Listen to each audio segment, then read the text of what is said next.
Okay. Can we please take a seat? Okay. Excellent.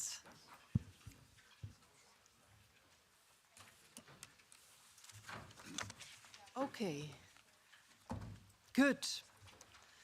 I want to try to start in time because we have a packed program. And I want to be sure that everybody who is on the program and you all also over there, there's enough time to have to start this dialogue. And I'm going to start and kick off this afternoon. Dear Prime Minister, dear Deputy Prime Minister, dear colleagues from all the countries, members, ladies and gentlemen, I have the absolute pleasure to welcome you on behalf of the S&D Group in the European Parliament and its president, Irache Garcia Perez, who was not able to be here, and to welcome you to today's Enlargement Conference. It's a sincere honor to welcome you in this house, and can I say, as a very timely moment with geopolitics in dire straits and deepening divide between former allies, creating a chasm in decades of economic cooperation and dialogue, we meet to talk about greater cooperation, enlargement and solidarity, and that is at such a very hopeful thought. And I want to start this conference by asking the question, what does it truly mean to be a European? For many European citizens, especially when you look at the older and founding countries, one of them is the country I know best, this has become almost an abstract question to be a European. Certainly for the younger generation, who have never known anything other than peace, security, stability. That has been the product of the European Union. But this does not mean that they do not consider it important or that these younger generations, they do not care about it. On the contrary. But the existence of the European Union for them seems to be almost self-evident. When you would ask that younger generation, they would talk about architecture, they would talk about films or the delicious cuisine, our diversity that transcends borders and generations, our economy, our monuments, our art, our history, our wine and spirits, that, with some thanks to Donald Trump, we will soon have to consume all by ourselves. Or they would talk about their own future, their own aspirations, and the path they want to take to achieve their goals. And it shows the enormous progress that European societies have made since the funding project Europe. But for others, both in countries inside and outside the EU, that European dream is much more tangible. The European dream for them is the same as the one that once united our European founding fathers, the idea of peace, progress, and freedom through cooperation. The idea of being part of something bigger and building a shared future. That was the European dream of Schuman, of Spaak. It is the European dream of many citizens in your countries, in the candidate countries. And it is very understandable. It's about their future. It's about the future of their children, of their grandchildren, and about all the generation after that. It's about the age-old human hope that tomorrow will be better than it is today. More free, more prosperous, and more democratic. Ask that to the 24,000 Poles who took the streets under the previous government, waving European flags in the streets of their capital. Ask the young people in Hungary, living under Orban's autocracy. Ask the Ukrainians what they're fighting for, the students in Serbia. Ask the more than 2 million Turks who protest as it stands today against the arrest of Imamoglu. Ask them what the European dream is about. It is human rights, democracy, freedom. It is a future and it is hope. And isn't that exactly what we need in the world today? We, the progressive forces of the European Union, always have stood strong in support for EU enlargement. We believe that enlargement is an investment into peace, stability, prosperity of the European continent. A credible enlargement policy is based on fair and strict conditionalities for EU accession and the principle of the own merits. It requires candidate countries to implement complex reforms in many areas, such as rule of law, the economy, environment, the fight against corruption and organized crime. At the same time, candidate countries are expected to develop their administrative structures. Reconciliation, good neighboring relations, and the regional cooperation are of the utmost importance. It's our firm belief that, as part of the preparation of the future EU accession, we also need to establish, broaden and intensify the political networks for a fruitful cooperation from within the EU's institution. And that is why, ahead of the 2004 EU enlargement, our group actively worked with political partners from aspiring EU member states and members of the European Parliament to join that. At that time, these activities were run in the framework of a program called the Willy Brandt program.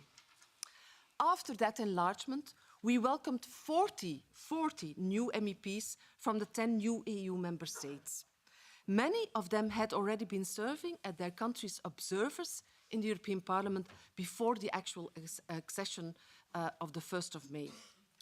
I'm happy to inform you that for the next enlargement, we want to offer observer membership in our group for progressive sister parties of those candidate countries who are ready to join. And we want to make this observer membership in our political group possible even before the European Parliament will grant the opportunity to become a formal observer of MEP.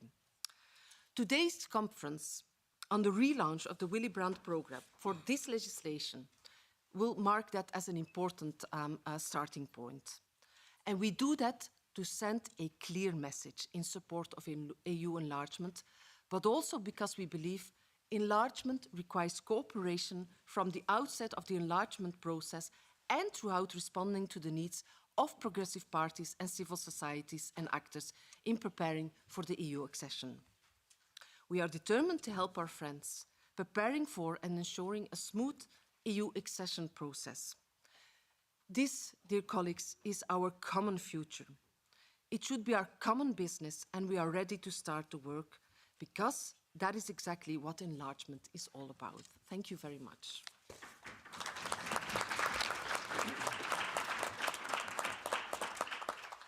And let me now immediately give the floor to our first distinguished guest of today, the Prime Minister of Kosovo, Mr. Kurti, please.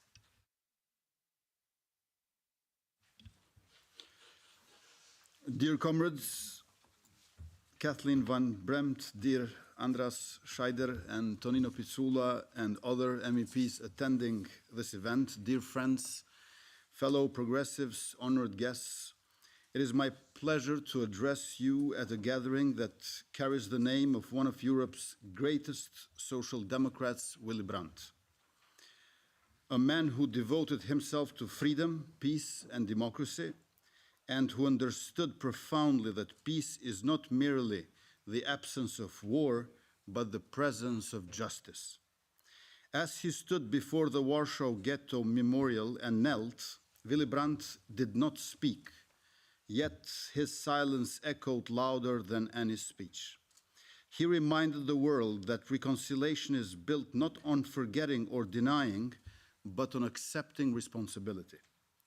Today, in the face of renewed threats to democracy and peace and to European unity, it is not enough to simply admire Willy Brandt's legacy. We must rise to it. As social democrats, we share the belief that politics must serve the people, not the powerful. That economy must work for everyone, not just for the wealthy. And that democracy must be defended, not just during crisis. It is no exaggeration to say that democracy today is under attack.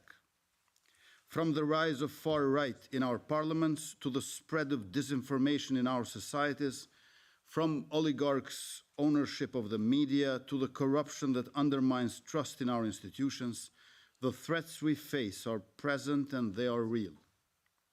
This means that all of us have a responsibility to stand up and do our part.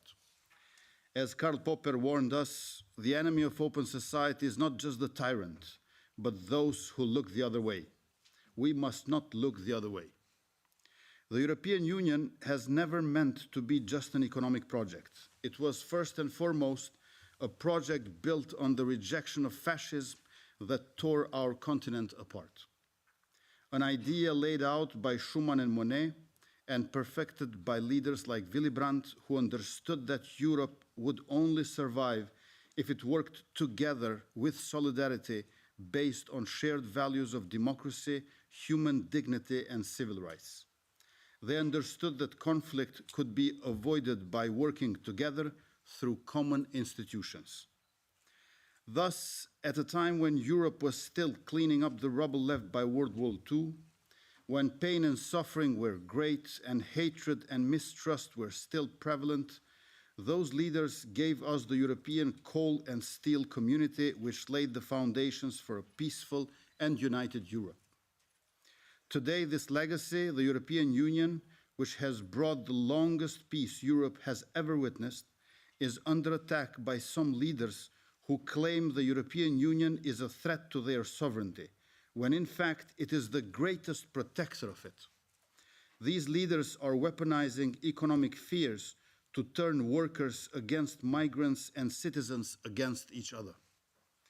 In an era where information is easily manipulated through fake news, deep fakes, and disinformation campaigns designed to sow doubt in democracy, they can succeed unless we, as progressives, take a stand. Because we've seen this movie before and we know how it ends. To be frank, those in Europe who attack the European Union on the grounds that it undermines state sovereignty, whether intentionally or not, are catering to Russia and those who seek to divide the European Union. No European state today possesses the strength to stand alone against the great powers of the world. So when and if we fail to stand together, we will forfeit our collective influence and security. The European Union must be defended, for it is indispensable to our shared future.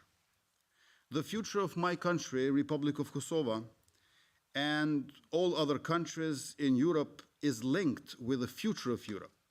And the future of Europe is linked with the success of the European Union. Europe's commitments to its fundamental values and principles are also being tested in the Western Balkans. For decades, our region has been promised a European future within the European Union, yet that future has not materialized. The merit-based process focused on EU fundamental values gave way to maintaining stability and the status quo. This approach favored strong leaders over strong values. Leaders who, instead of committing to reforms, focused on strengthening their grip on power. Of course, it is the citizens of the Western Balkans who are paying the price for such policies. But if these policies are not adjusted, it will be Europe that ultimately pays the price. History has shown us that our fates are interlinked. A conflict in one corner of Europe threatens our collective security, and again, the Western Balkans are surrounded by the borders of the European Union. We are not European Union's neighbor. We are European Union's front yard. There is no better example of the EU's test than my country, Kosovo. Kosovo is a success story. From a society devastated by war, we have built a country that is one of the fastest growing economies in the region, and we are becoming one of the most vibrant democracies in Europe. In the last 4 years, we have improved by 31 places in the fight against corruption, according to Transparency International. We've seen the fastest rise in rule of law indicators according to the World Justice Project. and improved liberal and electoral democracy and global freedoms, according to Freedom House and VDEM Institute. We had an average economic growth rate of 6%, and for the first time since independence, we have completed a full electoral mandate of 4 years. For us progressives, economic growth means social well-being. Growth is not supposed to be held back for the state, but should be distributed in the society and create equal opportunities for all. Every 8th euro of our growing economy, which was achieved despite multiple crises, was redistributed to those most vulnerable who are struggling with the economic crisis, citizens and small businesses. This made us the government with the biggest support package in the region relative to GDP, as confirmed by the World Bank. And we have moved from being a recipient of World Bank aid to becoming a donor. We introduced for the first time allowances for new mothers and children, increased pensions by 20% and more than doubled the minimum wage. All this was done without changing fiscal policy and all the while maintaining the lowest public debt in Europe, 16.52% of GDP, so that we do not develop or grow at the expense of future generations.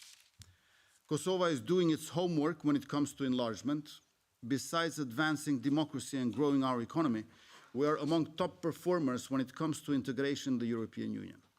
Over the past 4 years, we have successfully addressed numerous long-delayed reforms related to the EU acquis, which have been consistently recommended by the EU for a decade now. In the latest progress report, we scored progress in 36 areas. Only in 2 areas there was no progress, and without any areas with regress. We are the most proactive member of the Berlin process and regional economic cooperation.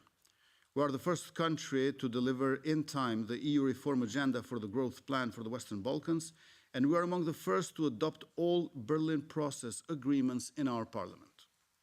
Everyone recognizes Kosovo's impressive progress, yet our application for European Union membership has been left to gather dust for 27 months since we applied. Likewise, our application for Council of Europe is met with resistance and additional criteria that no other country in Europe has been subjected to in their membership process. Meanwhile, within the European Union, we still have 5 member states that refuse to recognize Kosovo as a sovereign state. This weakens the strength of the European Union and Europe itself. Instead of working together to tackle global challenges such as social inequality, climate change, and rising authoritarianism, we are forced to look inward. It was in the chambers of the European Union that one day after Kosovo declared independence, the 27 members of the EU, including today's 5 non-recognizers, in the format of Ministers of Foreign Affairs, issued joint conclusions stating, I quote, "The Council reiterates the European Union's adherence to the principles of the United Nations Charter and the Helsinki Final Act, inter alia the principles of sovereignty and territorial integrity and all UN Security Council resolutions. It underlines its conviction that in view of the conflict of the 90s and the extended period of international administration under Security Council Resolution 1244, Kosovo constitutes a sui generis case which does not call into question these principles and resolutions," end of quotation. 2 years later, the highest court in the world, the International Court of Justice, issued an opinion on our Declaration of Independence, which concluded by 10 votes to 4 that the court, I quote, "is of the opinion that the Declaration of Independence of Kosovo, adopted on 17th February 2008, did not violate international law," end of quotation.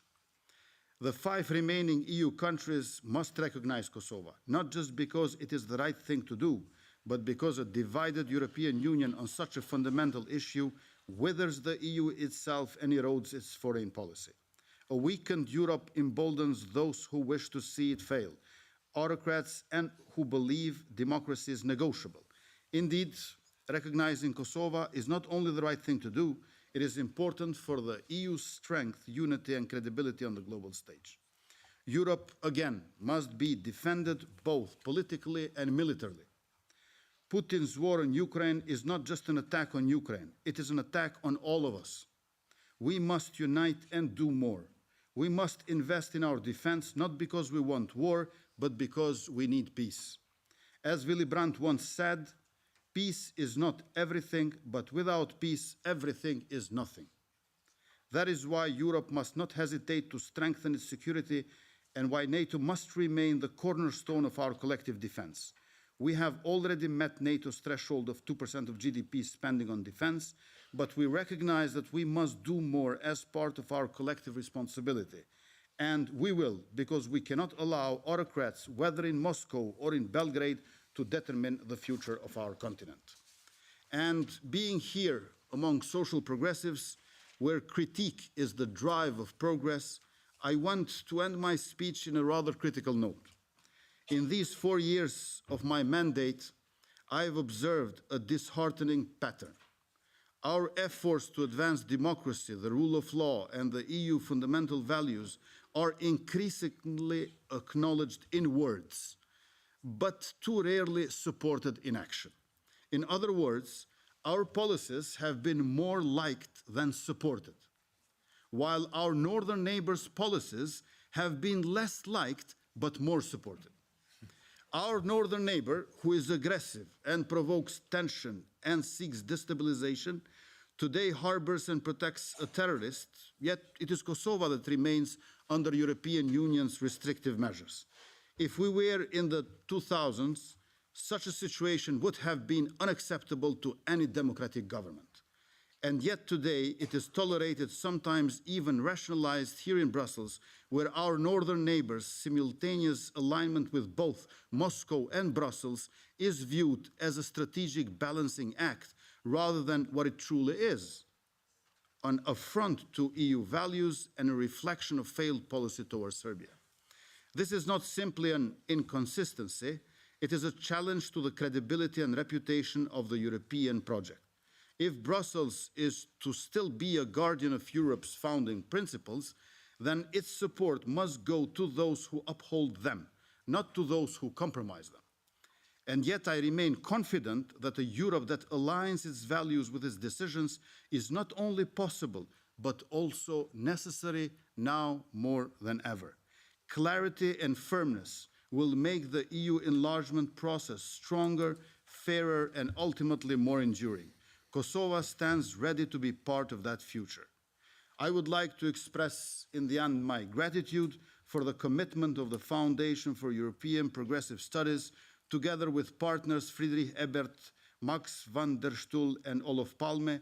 I would like also to extend my thanks for FEPS and all these above-mentioned partners and others, like the Foundation Jean Jaurès from France, for their joint leadership in conducting the Social Democratic Network Friends of the Western Balkans, from which I have very fond memories of our meeting a year ago in Pristina. Thank you very much.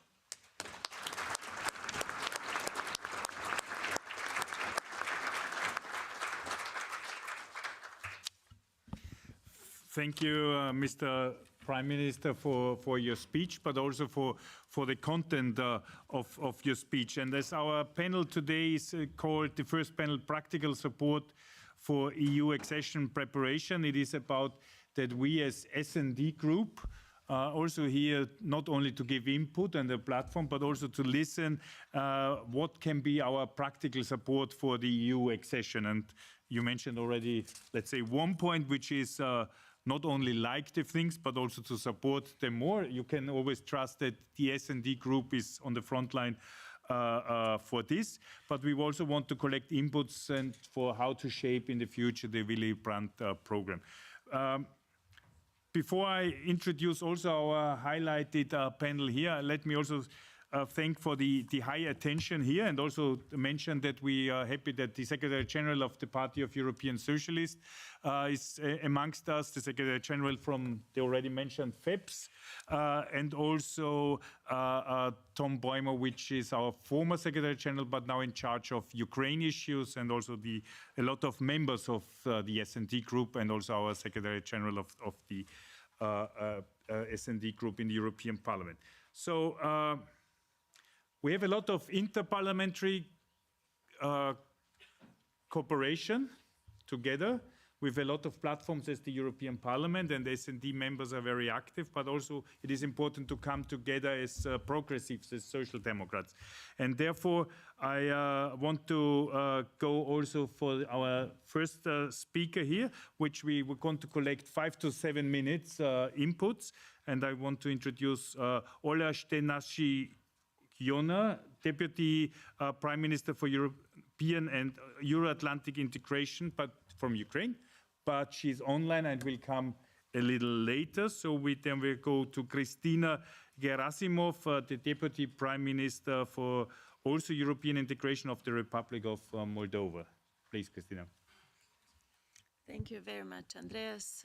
Good day to everyone, Your Excellencies. It's a great honor to speak in front of you today and share Moldova's experience on how we're doing on our EU accession path. And I was prepared to speak after Olha Stefanishna. It's extremely difficult to speak after Olha Stefanishna. So my task today is a little bit easier from this perspective, because what we are managing to do these days at home is because of the luxury that we have in Moldova to work in peace on our EU accession path, while our neighbors are fighting for also our freedom, for also our independence, and also for our peace of mind. With that said, I would like to share with you today a few thoughts around the practical support for EU accession for our country. And I will start by sharing with you a little bit of the developments where we are on our accession agenda. So indeed, in the last couple of years, Moldova has progressed significantly in terms of how quickly we moved up from a country that has filed its request for EU membership at the beginning of 2022, and today already being in the midst of a very technical process called the bilateral screening one. We've managed to get to this step in our accession talks due to the fact that we were able to show progress on the 9 reforms that were proposed by the Commission upon receipt of candidate status. We've managed to get the green light from the EU member states in December 2023. We've managed to put together the right structures, the right institutions in place to be able to coordinate in a more efficient manner the efforts that we are undergoing today at home.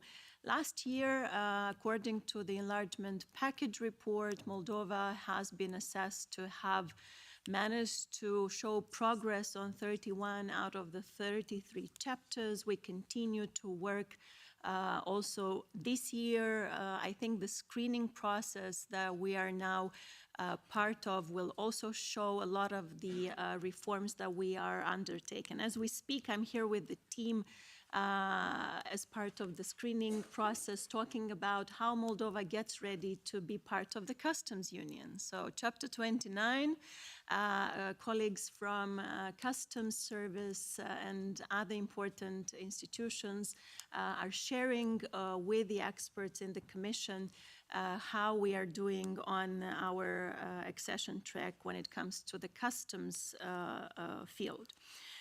From this perspective, I would like to also take the opportunity to thank the S&D Group for all of the support for the resolutions in support of Moldova's EU accession path that we've seen in the last few years. We appreciate deeply the political support that we get from your family. A different point on our accession agenda is, of course, our accelerated integration. Our accelerated integration is the possibility for our country to already socialize with processes, with institutions as part of not yet being a member of the European Union, but already having some kind of an observer status that allows us to better understand what's coming in front of us.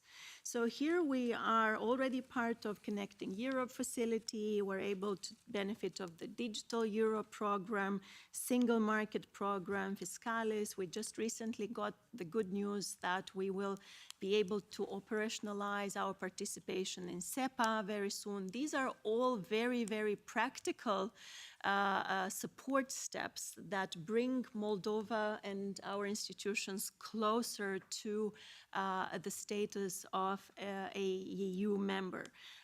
Being part of these programs allow our public servants to be better prepared in terms of expertise and capacities that any member states today already has, but we have to build up to them in the next couple of years.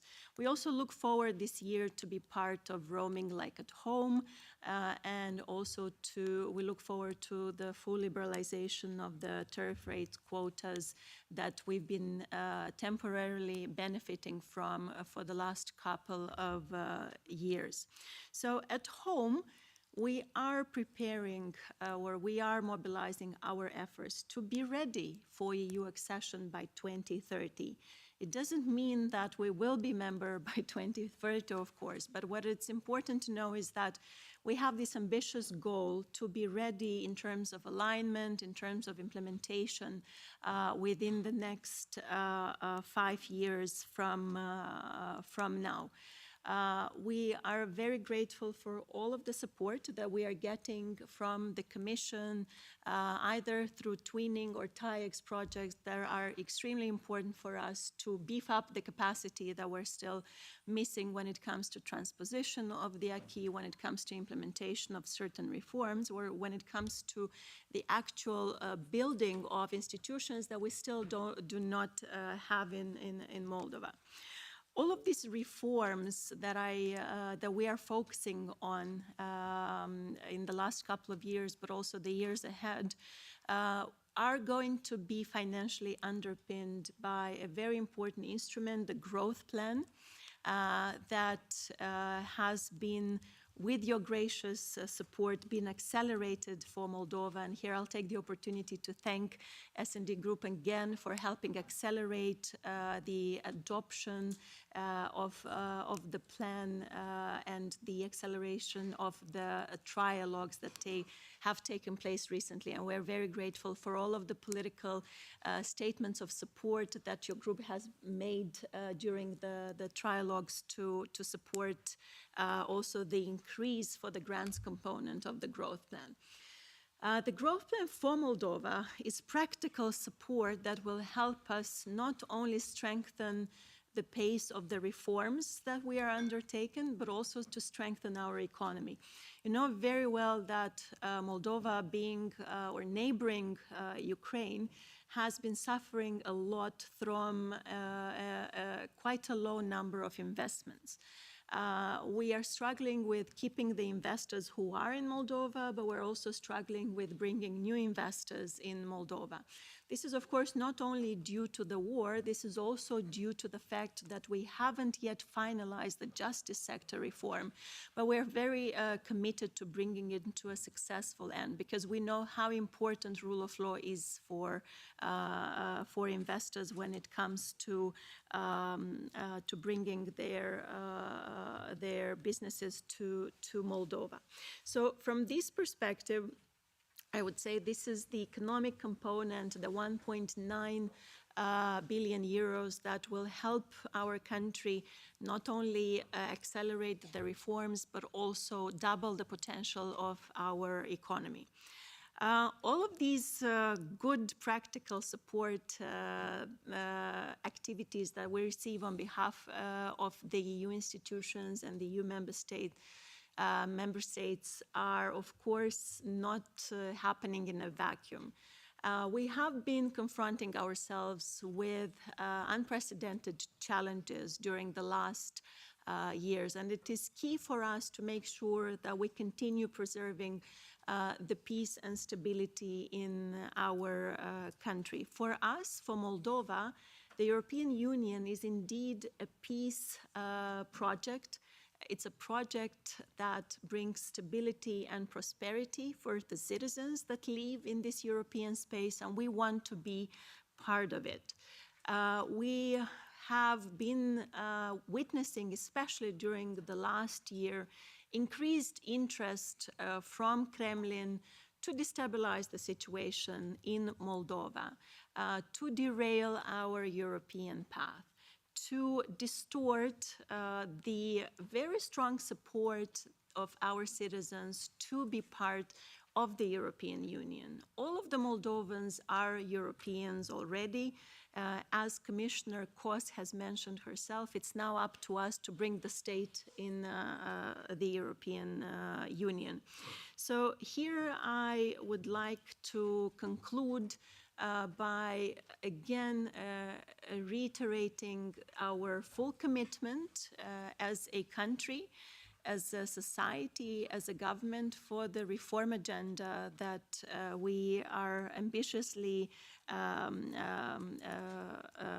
fulfilling every day as part of this government's mandate. We very much appreciate already the practical support, and I try to give a few examples of how it looks like for Moldova, and we look forward to strengthening it in the years ahead. Thank you.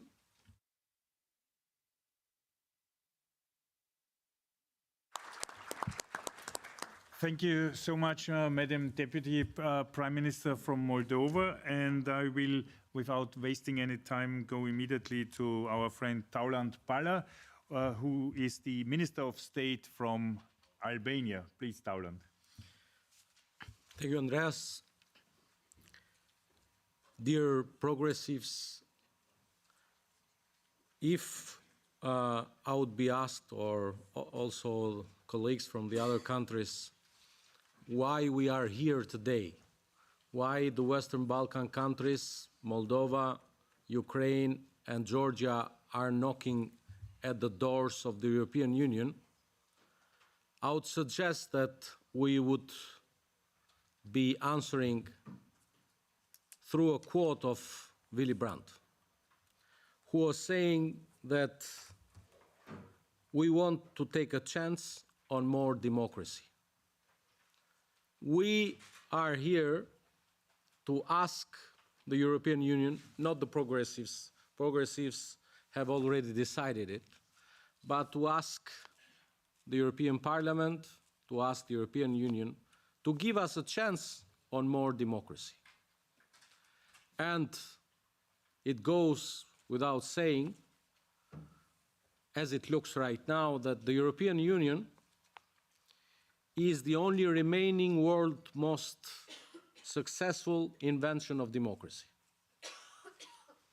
And you should be glad about that, and we are also very glad to join it. And thank you very much. And thank you very much for keeping the doors open. I know it has been very difficult to speak about this some time ahead. And I know, and I'm a 20-year testimony of the fact that S&D has been the one to keep the door open for such a long time, and I'm very thankful for that. Surely, there are other partners in the European Parliament who should be thanking for, and this is very good that you are going back to keep this program, the Willy Brandt program. I've been one of those who have been participating since the very beginning at this program. And I can only tell today that when it comes to my country, our path towards European Union membership, it is more than a political ambition. It is a national mission for us and a historical necessity. For us, joining the European Union means finally stepping out of the shadow from the past and also anchoring ourselves in a future of peace, liberty, freedom, and equal rights. And keep it in mind, it's the only plan we have. We don't have a plan B. Don't ask us for a plan B, we don't have it. It's a plan for the present, and it is the only plan for the future. And we are proud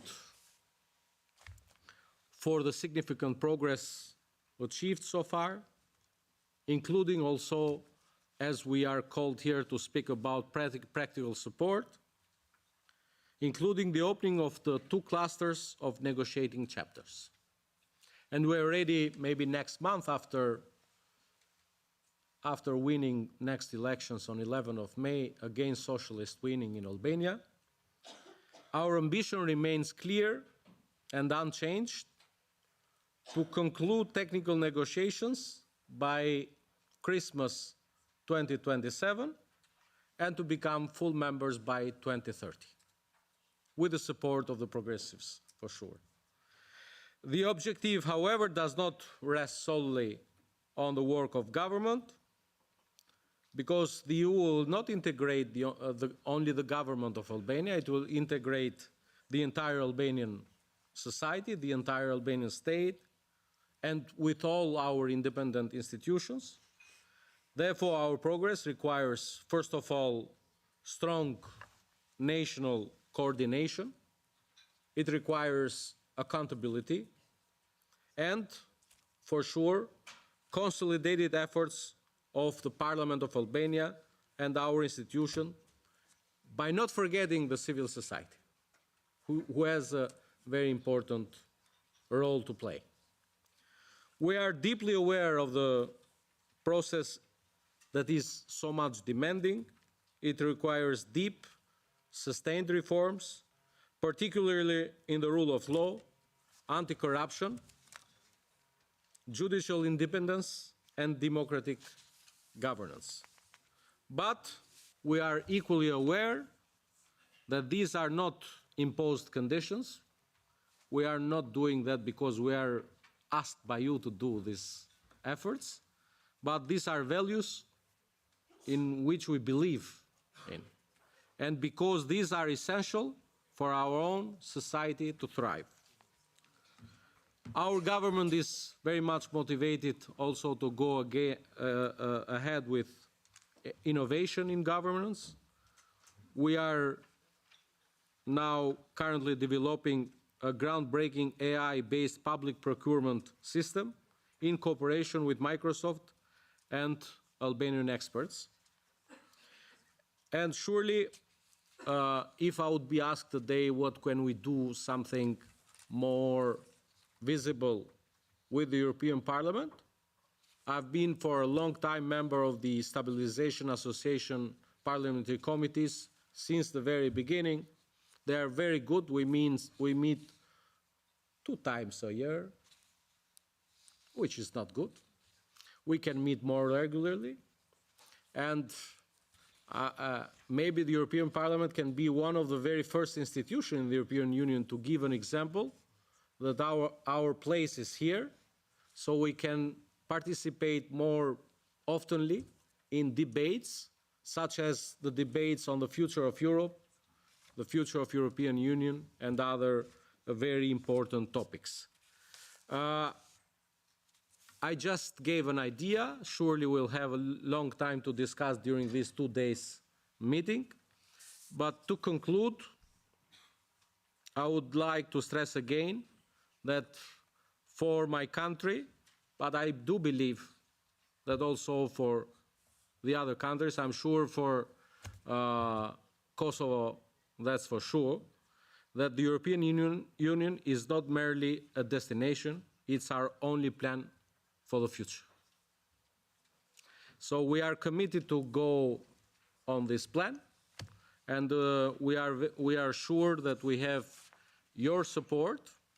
And I'm concluding with another quote from Willy Brandt.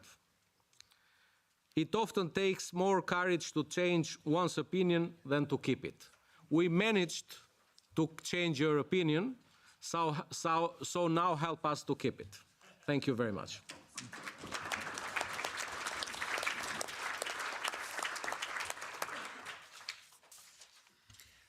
Thank you, Minister Tauland-Baller. And as this is also about collecting ideas, but also about taking our cooperation up to the next step, we can assure you also that as S&D Group, this observership idea is also something what we strongly support.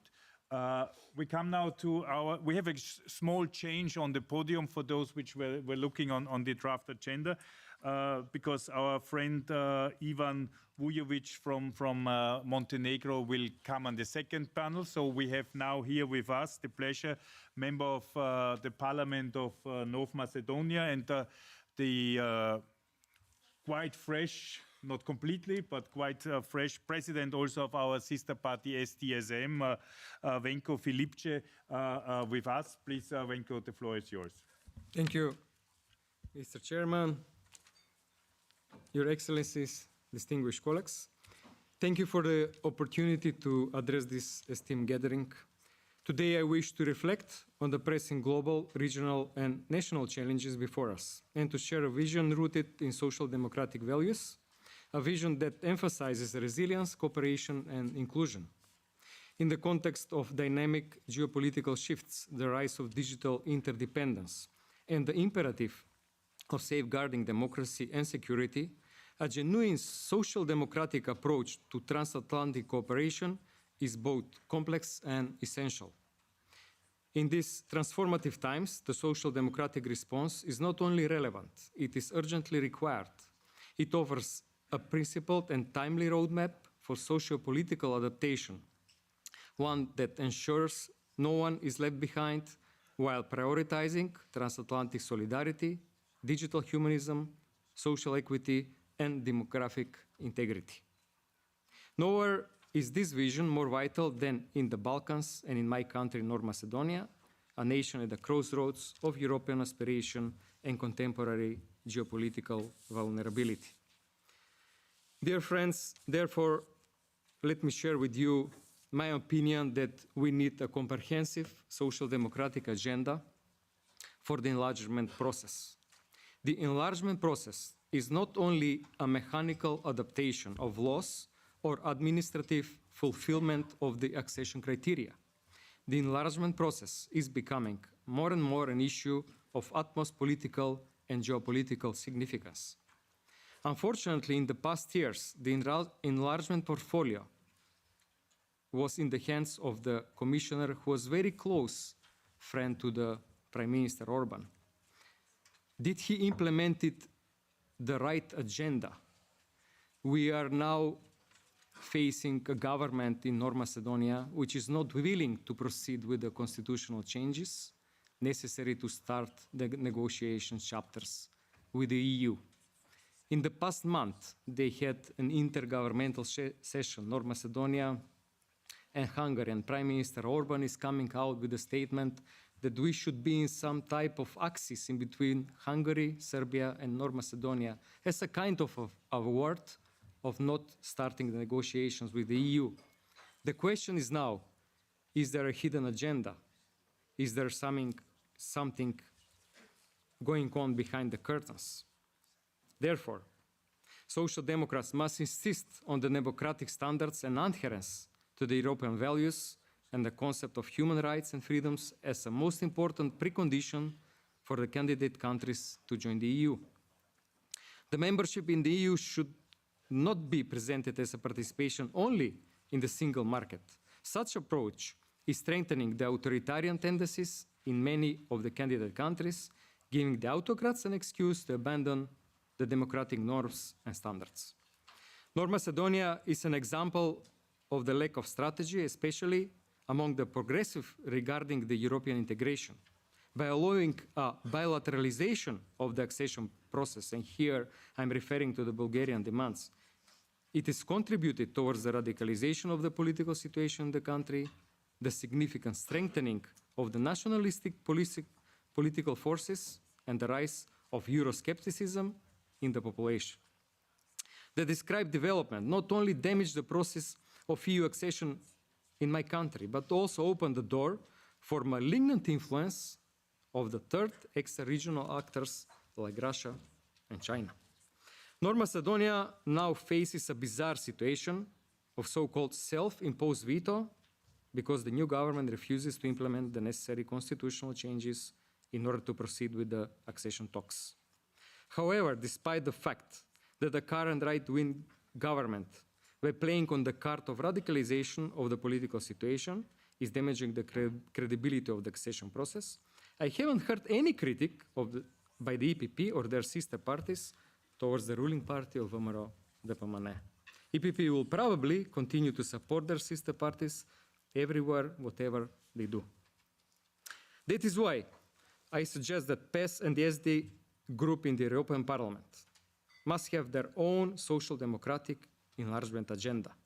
I'm not suggesting to undermine the expertise of the European Commission and to politicize the issue whether expertise is needed, but to set clear red lines of our social democratic standards for the fulfillment of the criteria for membership.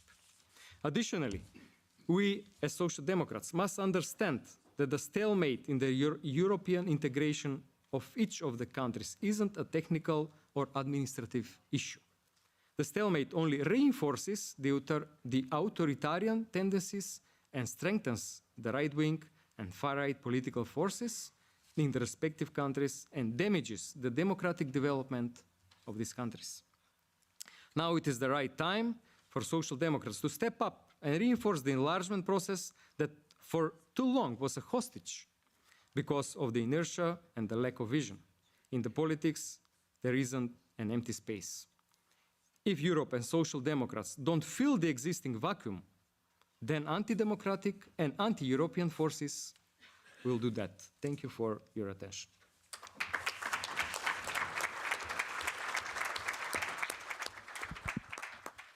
Thank you, Venko, and also I can assure you that today in the morning press briefing, our Vice President Kathleen van Brandt already mentioned that not only S&D is the push for strong enlargement, but also that we have the trust in the new or in the current Commission that they also put now more pressure on the enlargement. And this Willy Brandt launch today is exactly to fill up the space which have others left.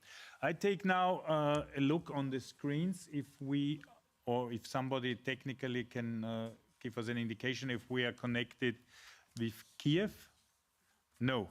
So it seems to be that we missed this connection out of technically. So anyway, I want to thank the table here for being so strict on the time, and therefore it's good to go to your questions or remarks. I have as first Onur Eriyüce, our friend from CHP Turkey, which are suffering anyway a hard week. So please take the floor. Thank you very much for giving me the floor. I mean, I really appreciate this event. Enlargement, it's an important and it's a let's say, developing engine for the European Union, and as the candidate countries, we want to make our contributions to European integration. Of course, political parties play the main role, but the civil society organizations, scholars, and different actors within the society also can make this enlargement possible. So taking this kind of initiative, improving our interactions, and building these bridges, connectivity will definitely help us. And thank you very much to S&D Group for this initiative. And I also want to underline the importance of our collaboration, our progressive, our socialists cooperation. As you may know, in Turkey for the moment, the leader of our political movement, İmamoğlu, is imprisoned. That was an injustice, and we really thank our progressist friends, our PES, part of European Socialist and S&D Group, for the solidarity that they showed us. these kinds of developments are not isolated to the national boundaries, but these are now global European struggles. That's why giving this fight with you, it's a strength for us. And I know that in any other enlargement countries, socialist, social democrat, progressist parties, communities can suffer from the same difficulties. And it's good to be together. So this kind of events definitely help us. Thank you very much for giving me the floor.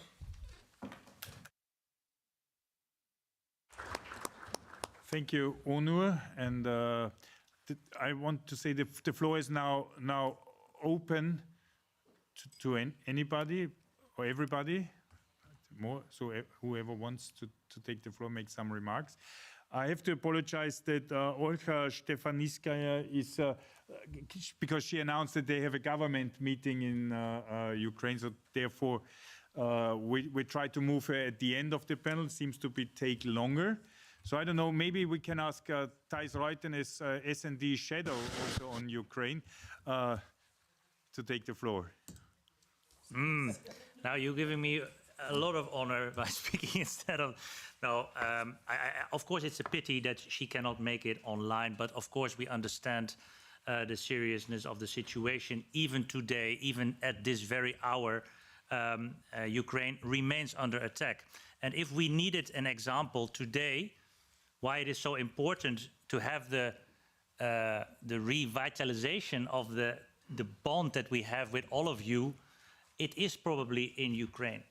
Because Ukraine shows us that peace, a just peace and a lasting peace will only come when it's also combined with fairness and with justice.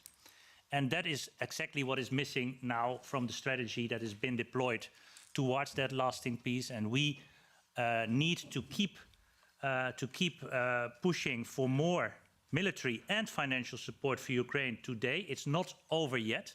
It will only be over if this lasting and just peace will be achieved. But it also is a motivation for all of us, and I'm not saying this as an advice to our friends from the other candidate countries, but also as an advice to ourselves here in the European Parliament.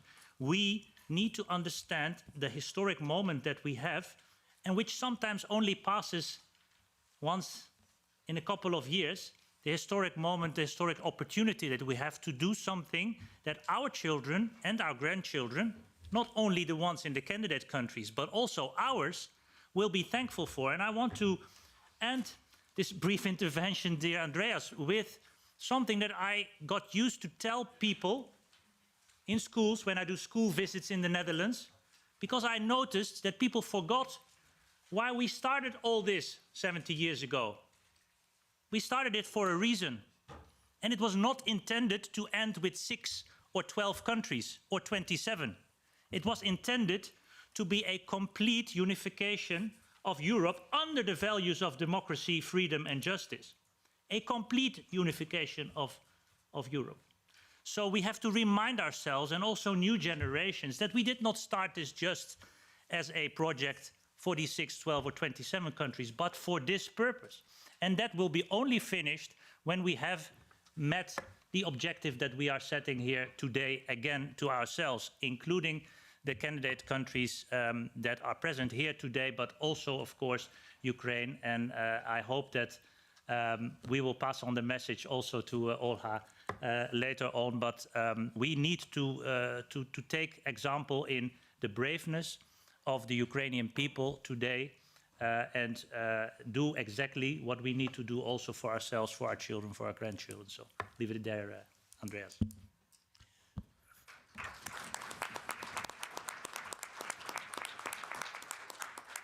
Thank you, Thijs Ruiten, who belongs to the group of MEPs which are always closely working on all these enlargement relations. I'll collect. I have now Giacomo Filipek, the Secretary General of the Party of European Socialists, which of course, is one of the partners of this Willy Brandt program, and this the second foot where we are marching towards a better and more fair enlargement. Please, Giacomo. Thank you, Andy. Since we are in the Willy Brandt program, I think it's an obligation to also quote his words, and I think it fits perfectly with the intervention of Thijs. Now, what belongs together will grow together, and this applies for Europe as a whole. These were his words on the Berlin Wall. The 1989, long time ago, we may say that our political position is exactly the same and didn't change. The Western Balkans, Turkey, can be part of Europe as a whole if the logic of a community based on the fundamental values of democracy, rule of law, human dignity, continues to be inspiring for all this beautiful continent in the world. But unfortunately, we know that there are many forces at play that do not share at all this view. And I believe that as a political movement, as the Party of European Socialists, the Progressive, the Democrats, we have to be aware of who our enemies are and how they play the game against our political parties. And we have to show no hesitation in defending and supporting our members, especially in this complicated region. I believe that the very first challenge that we have ahead in the next weeks will be to show all the possible solidarity and support to our friends and comrades from Albania for their elections on the 11th of May, because I do not see a path towards the European integration without the current government. And it is crucial that they continue to bring the Albanian citizenship towards their European future where they belong. So this is the very first message that I hope and believe our S&D friends and comrades will make their own when we get closer to the electoral day. But I also hear, and I hear it both from our friend Albin Kurti and Venko Filipce, some critical remark on the way the European Union is behaving as an institution vis-à-vis their specific situation. And they are not here in this panel, but I know that they will be part of the next one. I'm referring to our Serbian comrades. They may have similar critical remarks to express. Be sure of one thing. As the Party of European Socialists, we do not hesitate to stand where we need to stand, on the right side of history, vis-à-vis those players that undermine democratic fundamental principles, rule of law, and respect of human dignity and human rights. We will be with you in this, and if the European institutions, the European Commission, is not brave enough to stand for what truly matters for the life of the citizens of your countries, we will be there to remind them what their obligation is. And I trust that our MEPs in the S&D group will do the same. So I conclude by saying you can rely on our support, and we will never leave you alone.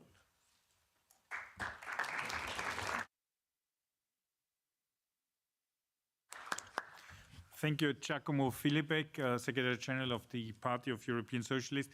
I will now put in also my Willy Brandt quote, as it is necessary. No, but as everybody does. And Willy Brandt was also saying peace but peace without freedom is not real peace. And we can add also freedom without social justice is also no real freedom. So we see also how these issues are interconnected. I have now two speakers already who wanted raised the card for having the floor. The next one is Anna Dolice from the Party for the People of Georgia. Thank you so much. It's a real pleasure to be here. Thank you to the European Parliament, to our partners, foundations, PES, SND, everyone, for having us here. We are here with a very representative Georgian delegation, and it's a pleasure to participate and to aspire to become part of this community. And echoing what was said by Madam Vice President, if there are moments when in Europe, in the European Union, people have forgotten what it is to be like a European, or if there is not enough inspiration to remember what it is that the European Union was founded for, Georgia, along with other countries, is a place where you can get an inspiration from, and I'm sure you're aware of it. Georgia, which might seem like a periphery for Europe, is an inspiration to remember the values for which this union was founded, as Georgian people have been demonstrating in the street for more than 120 days for Georgia's European aspiration. However, just as other countries, candidate countries, we are a buffer zone and we are a battleground between authoritarianisms and democracy. Just as other candidate countries who will speak and have spoken today, Georgia now is taking the hits, and Georgian people, 85% of whom are pro-Europe, despite of the huge governmental propaganda against Europe, 6 governmental TVs running 24-hour propaganda to ruin the idea of Europe for the Georgian people, and it's not working. So we are currently the buffer zone between European Union and authoritarianisms, and where we're lagging behind is the project of Authoritarianism Inc. The project of Authoritarianism Inc. is very successful. They're fast because they're centralized, they're hierarchically organized, and they share information much more quickly than we do. So the foreign agents law, for example, that has been going on around authoritarian countries, that is curbing civil society in Georgia and political parties as well, quite soon, every day. It's been shared around authoritarianism very fast, and we're lagging behind. We have to be, as democracies with EU, as still hybrid countries, we have to be 10 times faster in networking and sharing information and sharing ideas. And so I hope that this conference and Willy Brandt program, reinstatement of it, will serve as a way to speed up the process of sharing knowledge. It's not so costly, but and therefore we have to use it as much as possible. Thank you once again.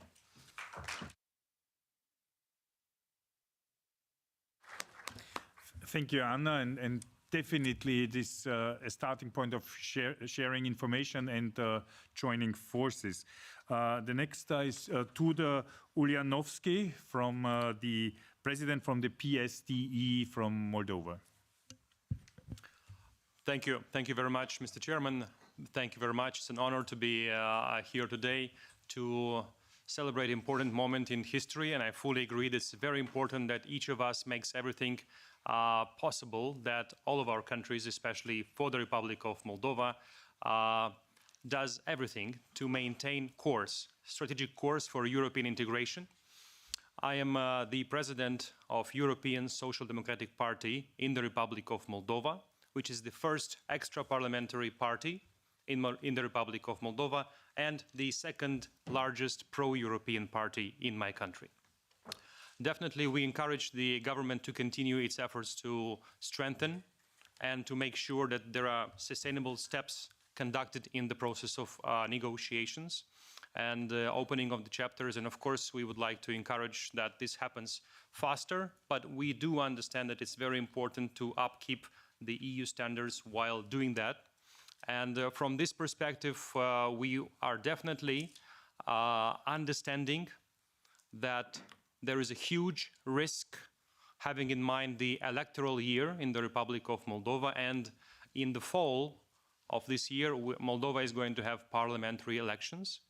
And to be very honest and very blunt, the last thing we want to see is a Georgian scenario. My colleague from Georgia has mentioned that.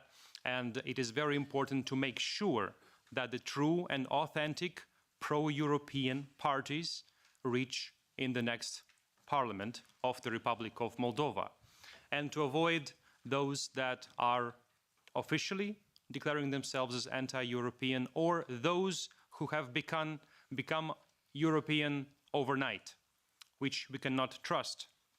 And from that perspective, I think it's very important to have the support from the European Parliament, from the European community, from the brothers and sisters from the S&D group here. And from our side, we will do everything possible to make that happen, and count on our support. And we're ready to have open dialogue, but also to provide our expertise in the process of Moldova's accession to the European Union. I thank you for that.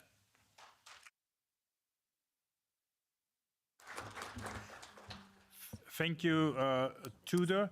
I'm still looking in the room not to oversee anybody, but if not, I would, because... Tonino, perfect. Thank you, Andreas. Of course, I also feel a pleasure to be with all of our friends from sister parties and all who can contribute to advance with the idea of next round of European enlargement in, I do hope, not so distant future. But we need to be very realistic and aware about hurdles we need to overcome in the next, I don't want to say couple of years, but next couple of the months. So in that sense, I would like to ask two questions. First, to our dear colleagues, Taulant Bala and our friend from the Northern Macedonia, Venko Filipce. It's been for a long time that Northern Macedonia and Albania were bonds. Of course, on their way to European Union, you almost started together, and for a long time you've been in the same position. But in the meantime, the one buzzword appeared, it's decoupling. Now Northern Macedonia, in a way, is still where it was, and Albania, in a way, open chapters, and I would like to congratulate you, well deserved, in a way, but would like to ask you, what's the future of your relationship, in a way, and how do you communicate it now? Do you from Albania feel that you maybe now it's a time to do extra mile regarding the Northern Macedonia because of the certain, of course, influence you may have in the country, and to open maybe some channels to enhance also international position of the Northern Macedonia in the near future? And my second question, I would like to ask Prime Minister Albin Kurti and Taulant, you as well. Of course, we are here talking about Europe, European perspective for your countries, about history of policy of enlargement, but is I don't want to say pink, but orange elephant is in the room. So my question is, especially regarding the time we remember so vividly in the first Trump mandate, do you feel right now a certain undue pressure coming from the new American administration on the Republic of Kosovo, in a way, especially you in Albania? Do you feel right now that its history is repeating like it happened during Mr. Granell period of time? Because we cannot exclude from equation American influence on the Western Balkans. So for us, it would be very, very, very important to know what's going on, because we see absolutely turmoils in global politics, and it's very hard to believe that we will not feel any type of echo coming from the, I don't want to say anymore white, but a black house which maybe resonated on the Western Balkans. Thank you in advance. They're following online. Thank you, Tonino. By the way, now I have now online connection from the S&D platform from Ukraine. Bogdan Ferenc is with us. Hello, Bogdan. Yeah, hello, dear Mr. Schieder. Nice to have this chance to speak, and thanks a lot for this initiative, because just a few weeks ago I had the chance to visit the European Parliament France S&D group, and we just discussed briefly also the new opportunities that could be very useful in the context of accession process, especially what you mentioned, by the way, better and fair accession. I really like this message, and I think that in our context, when the Russian war is still continuing, and we are also designing our post-war future in the context of fair recovery of Ukraine, this part of this process, better and fair accession process to the European Union, should be one of the main pillar. And on behalf of SD Platform, I would like to say a big thanks to all of our friends, Thais, Tonino, all other friends, Giacomo, for supporting us, because I think in these challengeable times it's necessary to have, as our friends from Georgia mentioned, inspiration. Of course, all of the candidate countries, they have their own path, peculiarities, but also we have a lot of in common, and this kind of exchange of experience could be quite useful. But at the same time, on behalf of SD Platform, I also have a few thoughts how we can just use this program, Willy Brandt program, in the context of strengthening our institutional capacity, because I think for all our countries it is necessary to strengthen our institutional capacity to make this accession process more better and fair. Also, how we can just focus on social context, I mean social dialogue in all this adaptation of our legislation, because with opening different chapters, it is necessary also to evaluate what kind of impact on our society these changes will have, and we need also progressive actors in our respectful countries to do this. That's why also quite practical thought or recommendations that we could also discuss, how we can just use also bilateral tracks in this Willy Brandt program to achieve the good results. I mean, at the political level, at the level of procedures, I mean, legislation, institutional capacity, but also we need, as I mentioned, progressive actors at local levels, at national levels, who could just be very efficient in the context of achieving more better and fair accession process. And last but not least, now greetings from Kiev.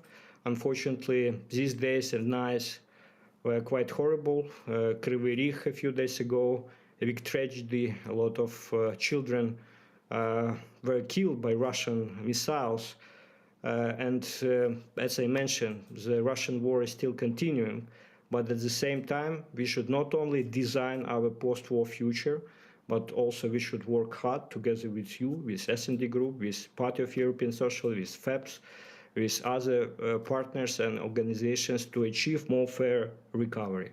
And I'm proud to say that we have this kind of vision, and our representatives from SD Platforms, they are now also helping, supporting S&D Group in the European Parliament. And I hope that with this kind of frame, we could just do more. Thanks a lot, and good luck with this today meeting.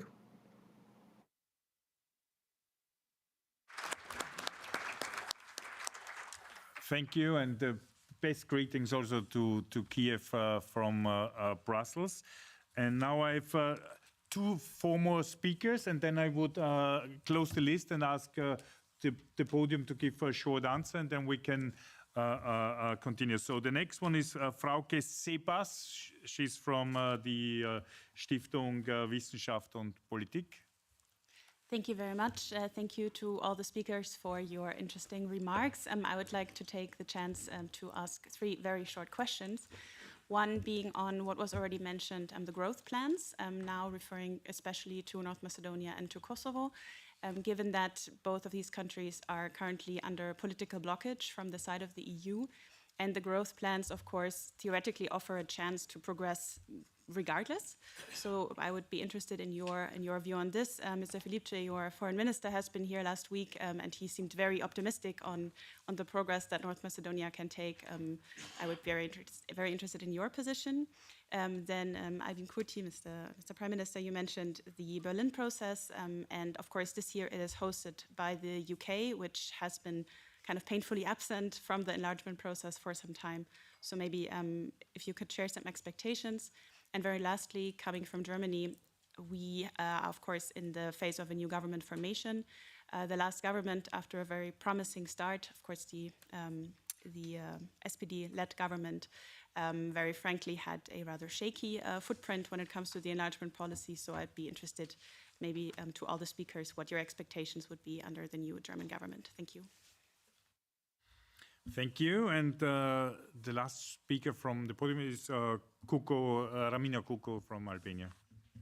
Thank you. I have a very, very short remark because we're talking about the future, but the future is youth. And unfortunately, youth is not voting us in Europe, and youth is not voting us in the US, meaning that probably this could be an idea on the education of youth on individual parties in our countries. It's really important in order to push forward our ideas regarding what's happening in the social democratic front, and to capacitate them in order to recognize all the propaganda that they are being under radiation. Because I'm very fearful that with the actual hype that exists on the far right and the right, where youth is more present there and not supporting the social democratic values, we are going probably to lose even the next train of elections. And we can speak here the best ideas ever, but if we are not in power, then it's useless to talk about them. So this was my remark. Thank you. Thank you, Ramina. And then now there is a lot of questions from youth to Berlin process.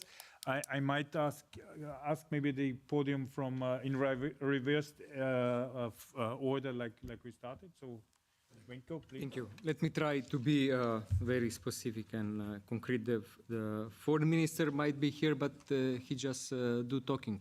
They don't do anything. What's behind it, we don't know.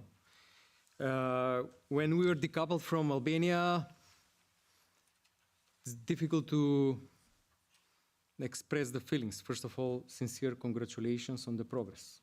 It's a real example on how a country or government should work for the good of the people and the whole region, basically. So it is decoupling, whether it's the feeling of complete, we were very sorry, we were very, very disappointed. Let's say a complete opposite feeling of decoupling with my wife, for example.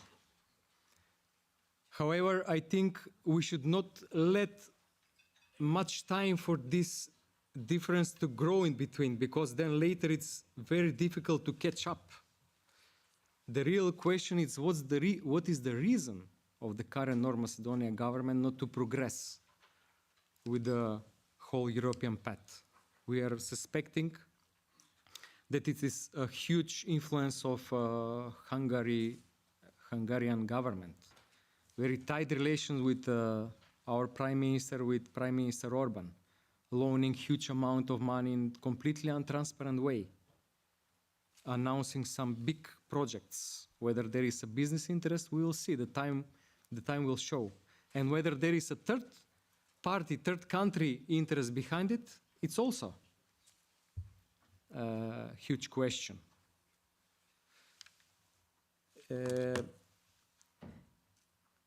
Now, it is also very important on what is going to be the role of the Albanian parties in the ruling coalition in the government currently in the North Macedonia. When the government was formed, they have promised that constitutional changes are going to happen in 6 months period of time. And now they have cancelled their promise.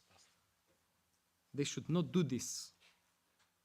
They are one of the crucial factors without which the government is not going to have a majority.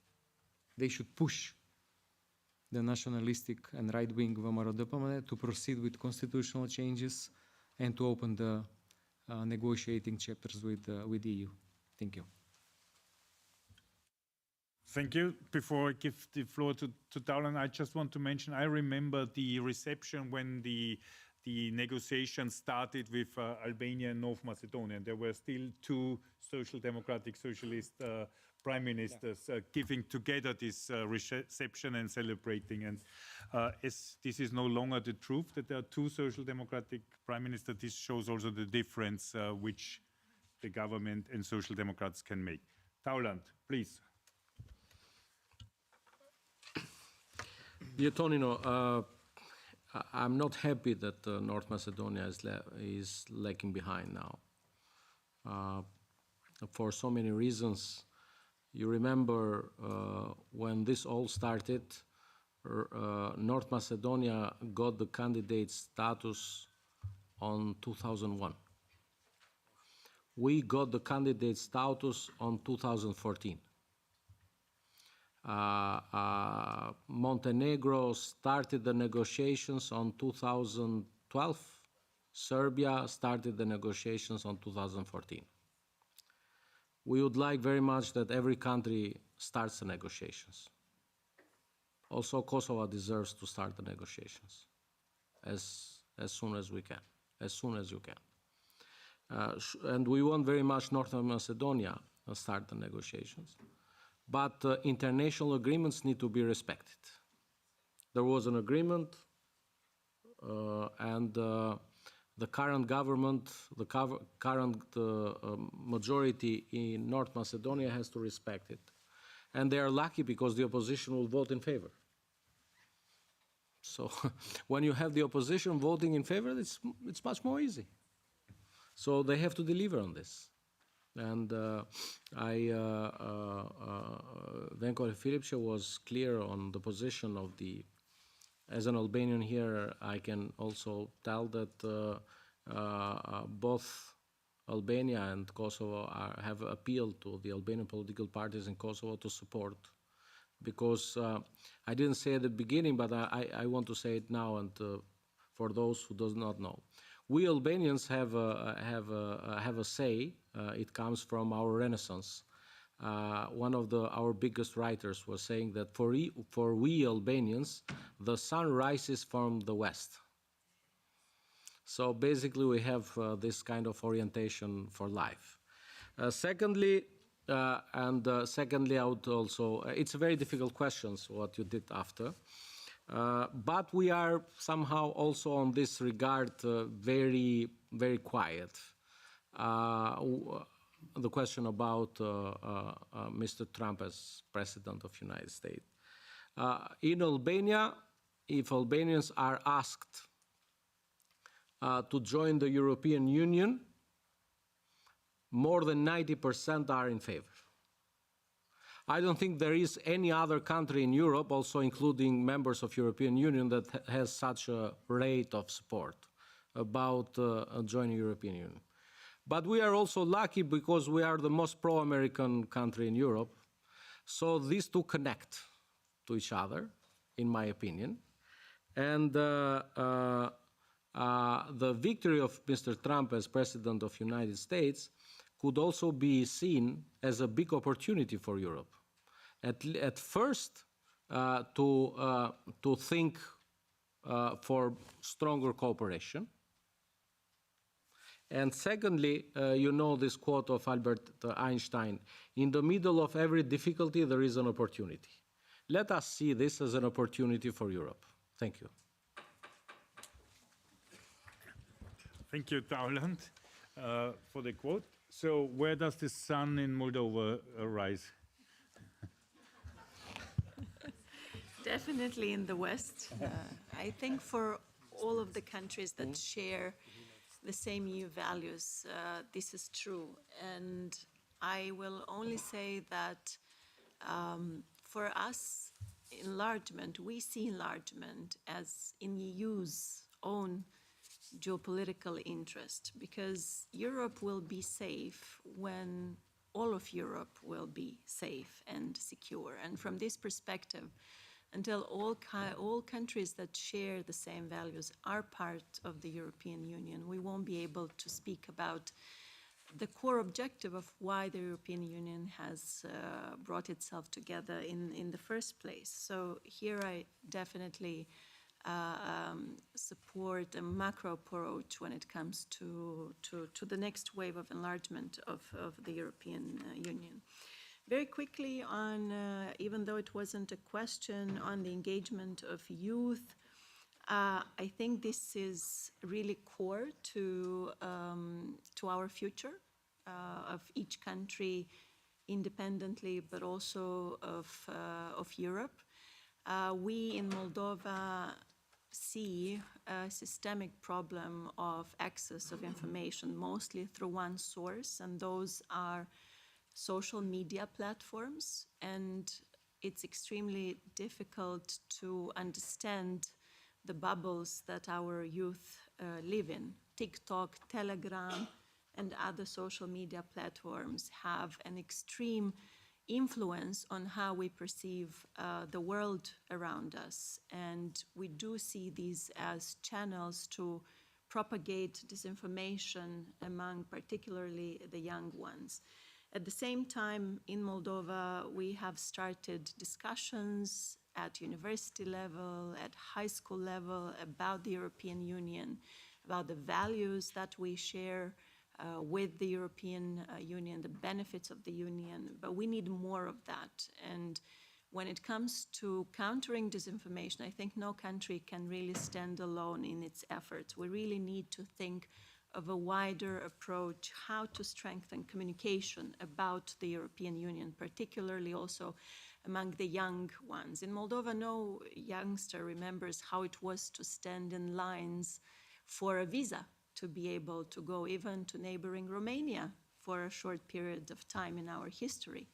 And it's unfortunate because, you know, being closer to the European Union brings advantages that we today take for granted in candidate countries like Moldova. Finally, the only question addressed on Moldova, how we see the German next government, I will only say that we look forward to keeping the same excellent cooperation that we had so far. For us, this is a core supporter of our reforms, of the implementation of our reforms, and we look forward to continuing the same good cooperation. Thank you, Kristina Gerasimov and Albin Kurti, please. Thank you. We have a 3D relationship with the United States: defense, development, and diplomacy. When it comes to defense, we did co-deployment a couple of years ago in Kuwait, and this year we are going to be also hosting country, not only participating one in Defender Europe 25. We're buying from US Javelin anti-tank system, but also Black Hawk helicopters. Because we have 48 forward operating bases in Serbia around our territory, 28 being military, 20 gendarmeria. And also Serbia brought close to our border, but also to the border of Bulgaria and North Macedonia in the southern part of Serbia, FK3 system from China, because they were buying this from China. So unfortunately, even as a social democrat, we have to spend in security and defense. I would rather spend this elsewhere, but it's a necessity, because you have to defend sovereignty and territorial integrity. There are no more internal sources of destabilization in my country that we cannot control or manage. But incursions from Serbia happen occasionally. Kosovo is now much stronger than 5 years ago. That's why I'm optimistic for the times ahead. The other D, development, with the shutdown of USAID, we are hurt because USAID did help us. However, we did very well in terms of economic growth and social progress and democratic advancing and rule of law being in place and in order everywhere in every municipality of our country. So again, we shall prevail in this. The other D, diplomacy, there has been a couple of tweets against me during the campaign. We got 42% in the end, which is much more than two other parties combined, second and third, who are right-wing. However, these tweets against me, I don't know how much influence, impact they had. We didn't do a proper analysis yet, and I don't know whether it can be really measured. However, I think that we will be able to navigate. On the other hand, it's very difficult to know how things will unfold. In my view, US under Trump administration is dealing with Ukraine and Russia in order not to deal with Ukraine and Russia, because they want to have all the time, nerves and energy for this other struggle with People's Republic of China.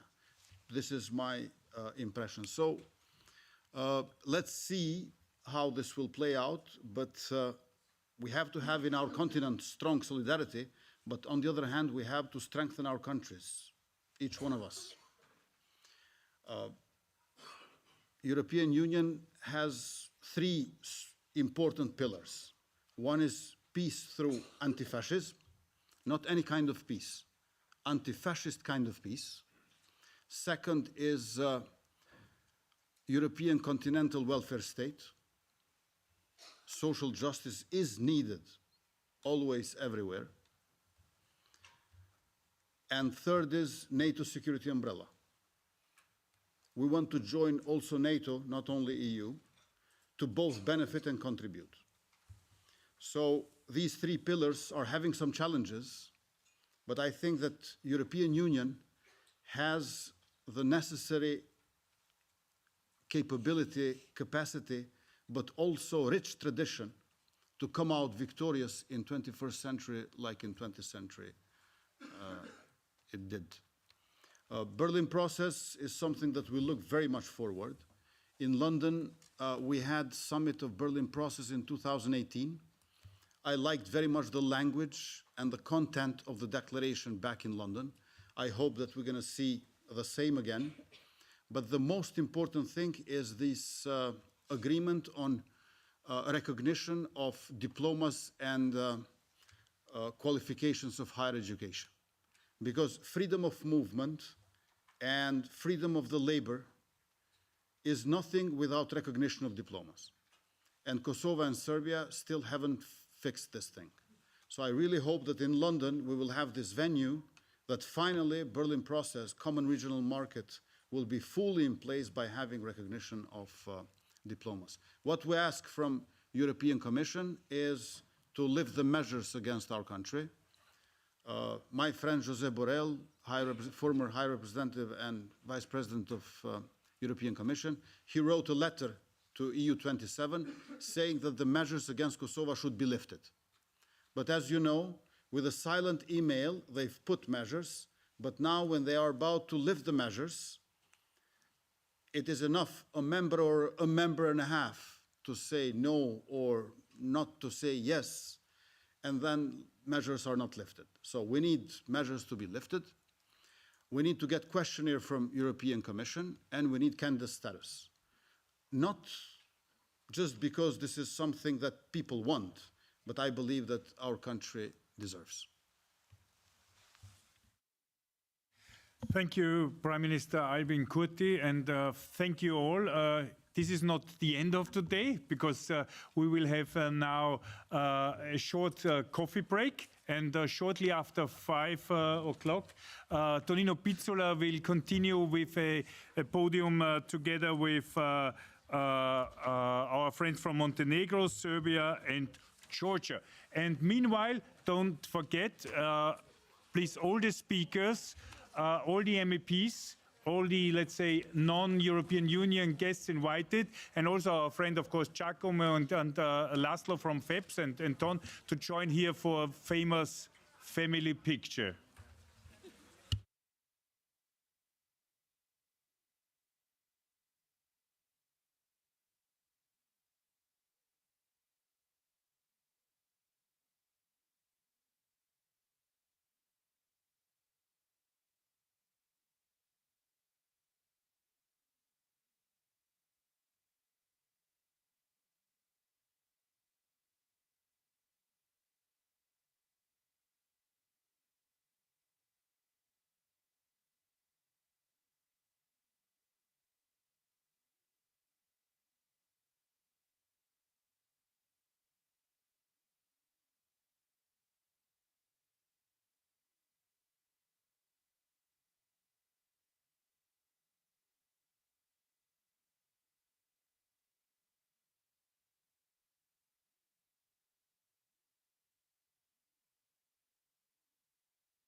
Ladies and gentlemen,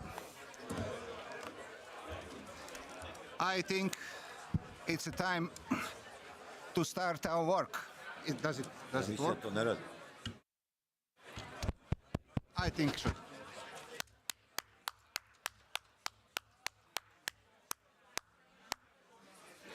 Please. Please.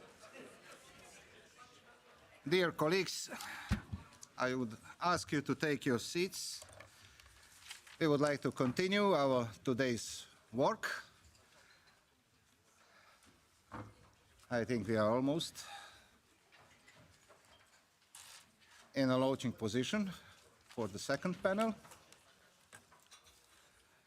Thank you so much. It's 5:17. Of course, it's time to start our second panel in today's Willy Brandt conference on enlargement. And I would like to thank each and every of you for coming to European Parliament premises. Of course, I would like to thank all our esteemed panelists in the second panel. Of course, now it's time to hear them, but before I provide them floor, let me just say a couple of introductory remarks from my side regarding the issue we are tackling this afternoon. First of all, I would like to underline once again that if it wants to continue its enlargement policy, one of the most successful policies in general, European Union should broaden the vision of its own mission in this turbulent time. Everybody did it, so I will do myself, quoting or referring to Willy Brandt. We all know that Willy Brandt became very famous as a man who pursued so-called Ostpolitik. In his time, it meant relaxation, de-escalation between West and East.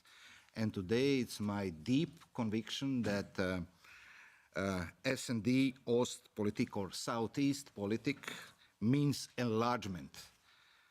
I think and aim of this politics must be providing another millions of the people in still non-EU member countries with a fair condition to live properly.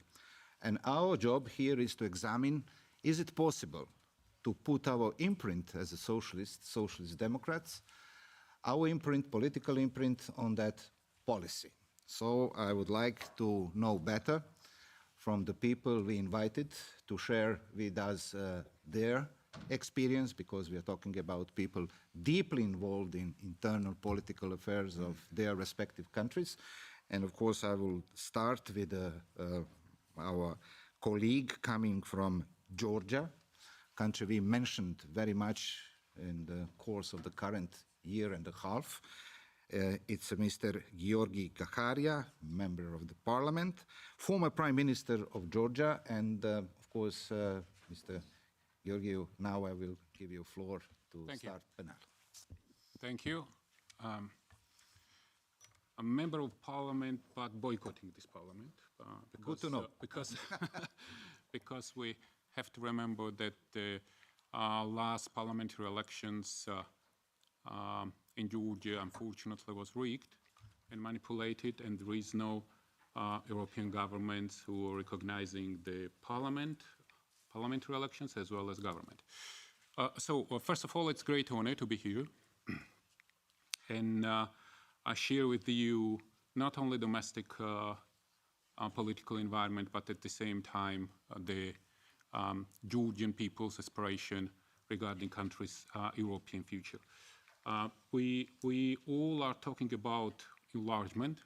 And of course, today we are happy about all Eastern European countries starting the process of accession negotiation. But at the same time, I have to remind that Georgia as a country was a leader in associated trio only 4 years ago. But unfortunately, today we see the real democratic backsliding. There is no check and balance system. State of democracy is autocracy is a real everyday life for citizens of our country, especially after elections. When we talk about domestic policy in Georgia, and at the same time enlargement potential of country, of course we have to remind that when Georgians election took place several months ago, we all hoped that the democratic elections will be the excellent way to change the environment in the country, to bring country back on the right track of democracy. But unfortunately, after the elections, what we are seeing in the country, more than 100-day protests on the streets. We unfortunately have in the country more than 60 political prisoners. And now most of political forces in Georgia are calling for new parliamentary elections and first of all calling for releasing illegally arrested people. When we are talking with our European friends, the main question always is, what is the solution? How can we bring Georgia back on the right track of democracy? Honestly, there is no real plan, not in Brussels, not in member states, as well as we Georgian politicians also have the real problems how to bring the country back on the right track of democracy. But calling more than 100 days for new elections, we are very much thankful when we see that non-recognition policy and non-handshake policy from European states works. But if we see as the main goal the new elections, there is no any sign that someone from current ruling party is going to launch the new elections. That's why we need the real plan until the end of this year, because we all realize that the international environment in our region is very challenging, and if we and when big peace deal around the Ukraine will happen, we very much realize that there will be someone of friends of our country who will remind everyone that everything started from 2008, and 2008 was the first when Russia's violation of international order became the fact.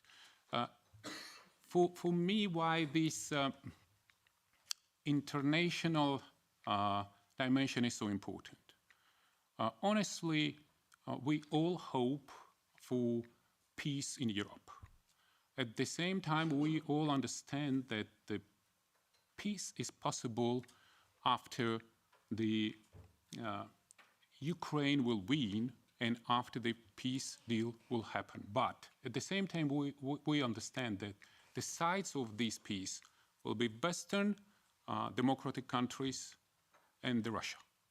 And if my country will not be the part of this big deal, it means that very naturally we are staying in South Caucasus context, and nobody knows when this historical chance to start accession process with the European Union will be possible for the country. That's why the main goal of all democratic forces in Georgia for this very moment is how to keep this historical chance, historical window opportunity for Georgia open, even when we have autocracy and autocratic government in the country.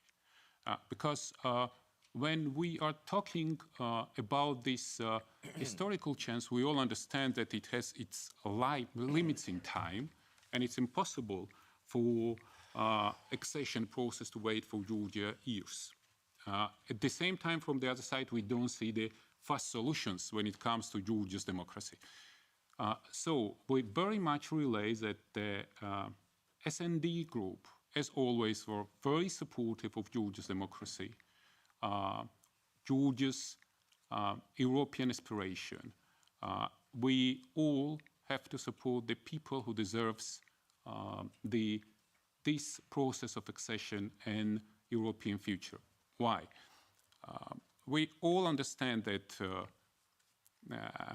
Georgia's European future, this is not political choice of citizens of Georgia. This is a civilization choice made 3 decades ago after gaining independence. And now, current autocracy and autocratic regime puts under question the choice, civilization choice of a nation. That's why we see that we see the real political conditions. We understand that the non-recognition policy as well as non-handshake policy from European countries, from Brussels, has its limits in time. We understand that the anyway, we will face municipal elections in October this year. Anyway, we need somehow to support the protests in the streets. Anyway, we have to support illegally arrested people, protecting the democracy in the country. But finally, we have to protect, first of all, the country civilization choice regarding the European future. So we very much relate that the SND group in European Parliament will support Georgia's civilization choice to be the part of European Union, and we Georgians and all Georgian democratic political forces will achieve the main goal to bring the country back on the right track of Euro-Atlantic trajectory. Thank you.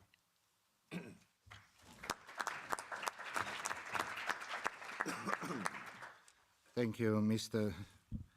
Gacharia, for your, I would say, comprehensive presentation of the current situation in Georgia. Of course, I'm sure that you raised the interest, and we are expecting questions in the second half of our panel. But now I would like to say that Serbia, as a candidate country for the next round on enlargement, it's written in the documents, is in the spotlights with good reason for the last 5 or 6 months. We all here from European Parliament trying to question a number of our interlocutors about true situation within the country and what's the perspective of the immediate future in the Serbia. And absolutely pleased that we got here not 1 but 2 dear colleagues who will gladly take a stock on the situation in the Serbia and provide us with the necessary information for the future political moves we need to undertake. But for first, now I give the floor to Mr. Dragan Đilas, also member of the Parliament and chairman of the Party of the Freedom and the Justice. Dragan, please.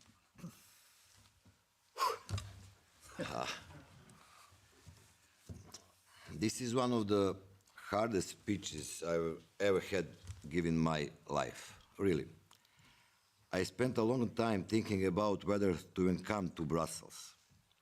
I made a decision yesterday afternoon, and only because of the people sitting here in European Parliament, especially Tonino and Andreas, great friends of Serbia. Why was I hesitant? Because I'm someone who always tells the truth, and if I cannot tell the truth, I stay silent, never lie. This is because I'm so white, and I understood very young, if I'm lying, everybody can see this. It is better don't speak on this way. And because of that, right now, I do not have the right to remain silent, even though I know that speaking the truth here in Brussels won't be pleasant. I cannot speak about Serbia joining the European Union, because I cannot talk about something that does not exist at the moment. Serbia has not been joining the EU for the past 13 years. It has been moving further away from it. And on the fact, the European Commission and European leaders are silent. Merkel, Macron, Scholz, Ursula, and others like them have been silent for a decade about decline of democracy, the rise of corruption, crime, the persecution and beatings of journalists and opposition politicians, the misuse of the prosecution service, the spying on Serbian and Russian opposition figures, the attacks on Europe.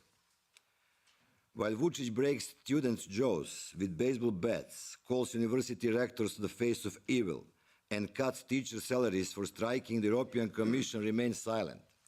EU member state leaders stay silent as Vučić accuses them of financing some sort of colored revolution.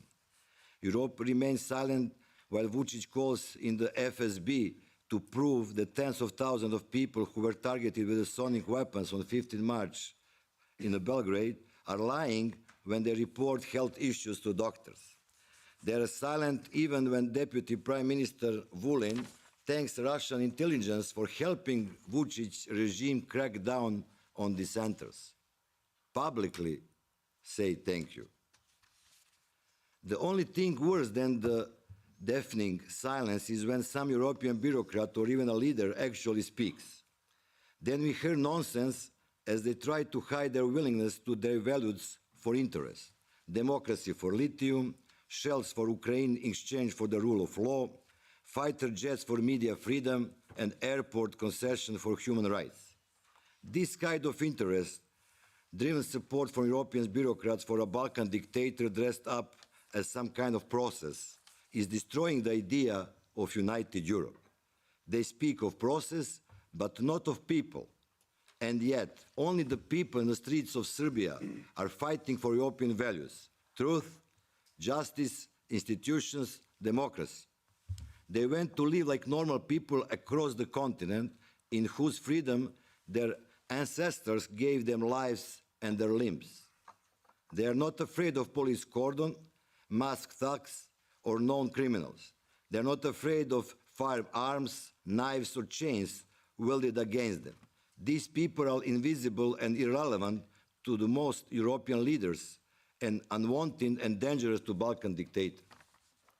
And so behind closed doors, the dictator and European leaders negotiate over what citizens loudly demand: democracy, rule of law, free media, and fair elections. But these are not things to be negotiated. This belongs to the people of Serbia as much as they belong to anyone living in Europe. I have only one more page. That's why it is an insult when the Enlargement Commissioner tells us there is no talk to accept Vučić. That's why it's an insult when Ursula von der Leyen hosts a dinner for Vučić or Macron tomorrow, accept Vučić and speak with him. Our friend from Georgia said that EU did not recognize the elections and they don't, you said, don't handshake policy. Unfortunately, with the Vučić, everybody handshakes. They sing with him, they dance with him. They're the best friend with him. Wonderful. And it is humiliating when, after all the lies, anyone still discusses with Vučić the media he consistently abuses and the electoral process he has utterly disfigured, and it is proved with the declaration of this parliament 1 year ago. You said this about Belgrade and Serbian elections. That is why today, only 1/3 of Serbia's population supports EU membership. This is big different with all other Balkan countries, with Montenegro, Macedonia, Albania, I think, and Georgia too. Only 33% support this. 13 years ago, when Social Democrats led the government in Serbia, it was twice as many. Today, only 9% of people in Serbia believe it will ever happen that Serbia join EU. Only 9%. So, dear friends, Serbia is no longer truly a candidate for EU membership. It's just that no one dares to say it out loud. That is why this topic of EU enlargement does not really concern us anymore, and I have nothing more to say about it. But I believe in the European Union, I believe in Europe, I believe in Serbia and Europe. I will take, because of that, this opportunity to ask you as a friends of my country and Serbian people, Serbian citizens, to carry across the continent we share the urgent call for help help Serbia, because despite everything, the only who can help the citizens of Serbia is the European Union. Involvement in resolving the crisis using the model of Macedonia and Montenegro, sending a mission to Serbia, supporting the formation of transitional government to enable free and fair elections. These are the moves that would ensure a peaceful resolution to the greatest social and political crisis my country has faced. But that's not all.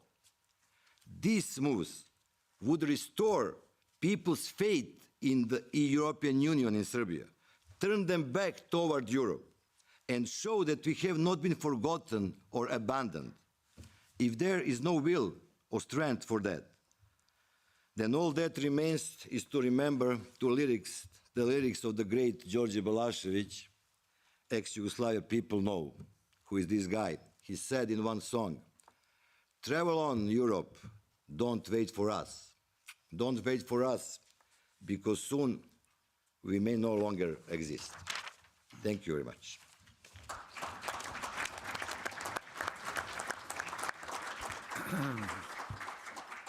Thank you, Dragan, for clear and loud assessment, plus verses of George Balašević now. But there's another also voice coming from Serbia, and it's my pleasure to pass the floor to Mr. Srđan Milivojević, also member of the parliament and the president of the Democratic Party. Please. Thank you very much. I would like a translation, please. Uvažavajući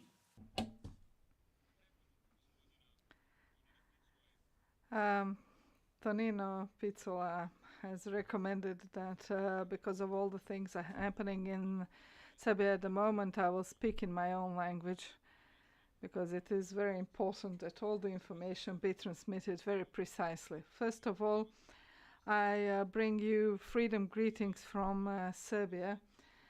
Serbia is seeing flowering of freedom, and these are young people and citizens of Serbia who are bringing this flowering freedom to the streets and towns of Serbia.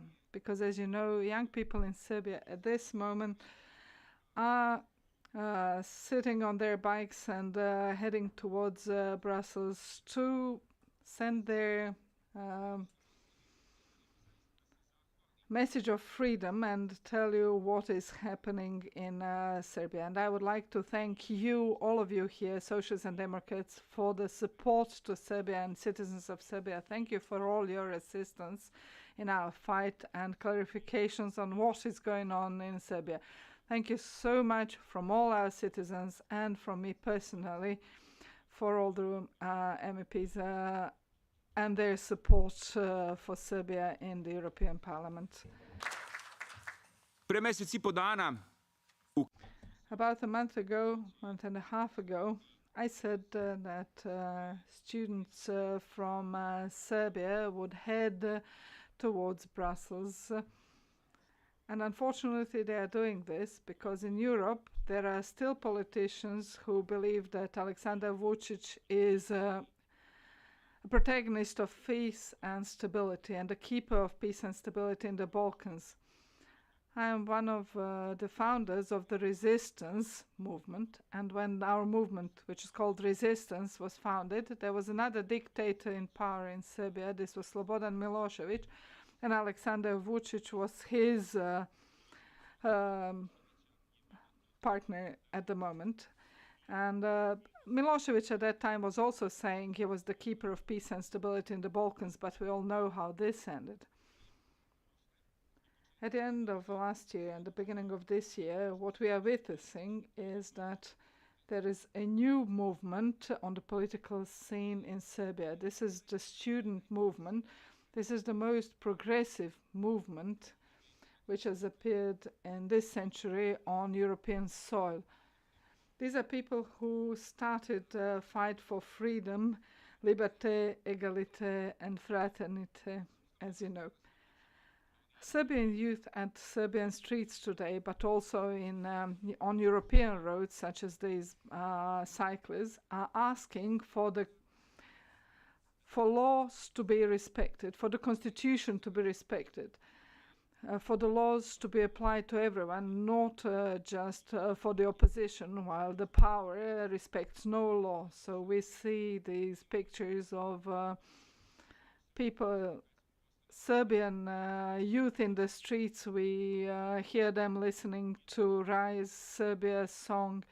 But we also see one thing that is so new in the Balkans, namely we see them all together. Christians, Muslims, Catholics in Serbia, and Orthodox Christians.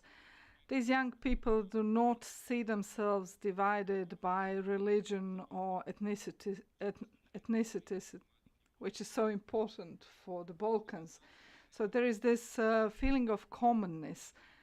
You should know that Vučić has been on the political scene for 3 decades, and he has been feeding people with hatred and violence, and from this only violence can grow. But we see now a new generation of people who refuse to be divided by religion or by ethnic background.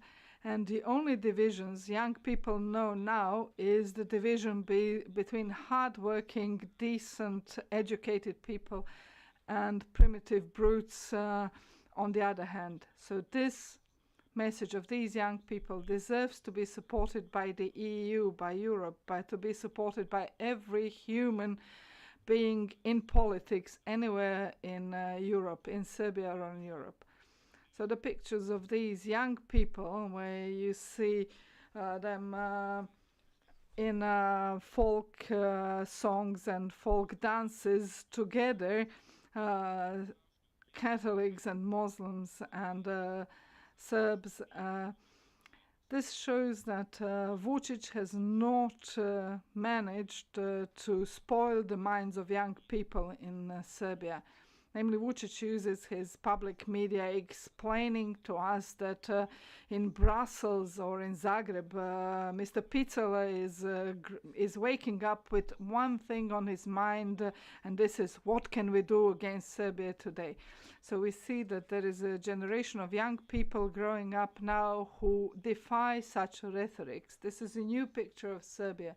Serbia, new picture of youth who want Serbia to be a country of free, equal people. And this is the most honest fight for European values in Serbia. These are young people who have rebelled against the regime.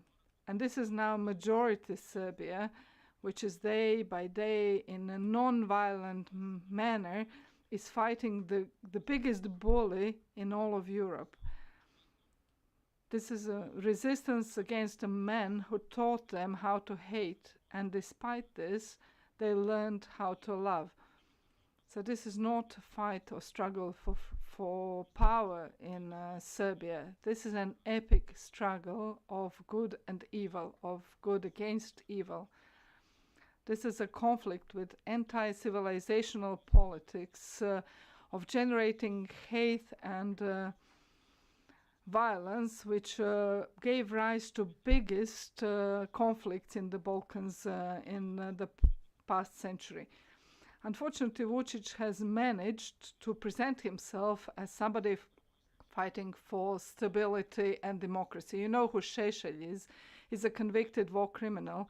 So that man is saying that Vučić is his best student.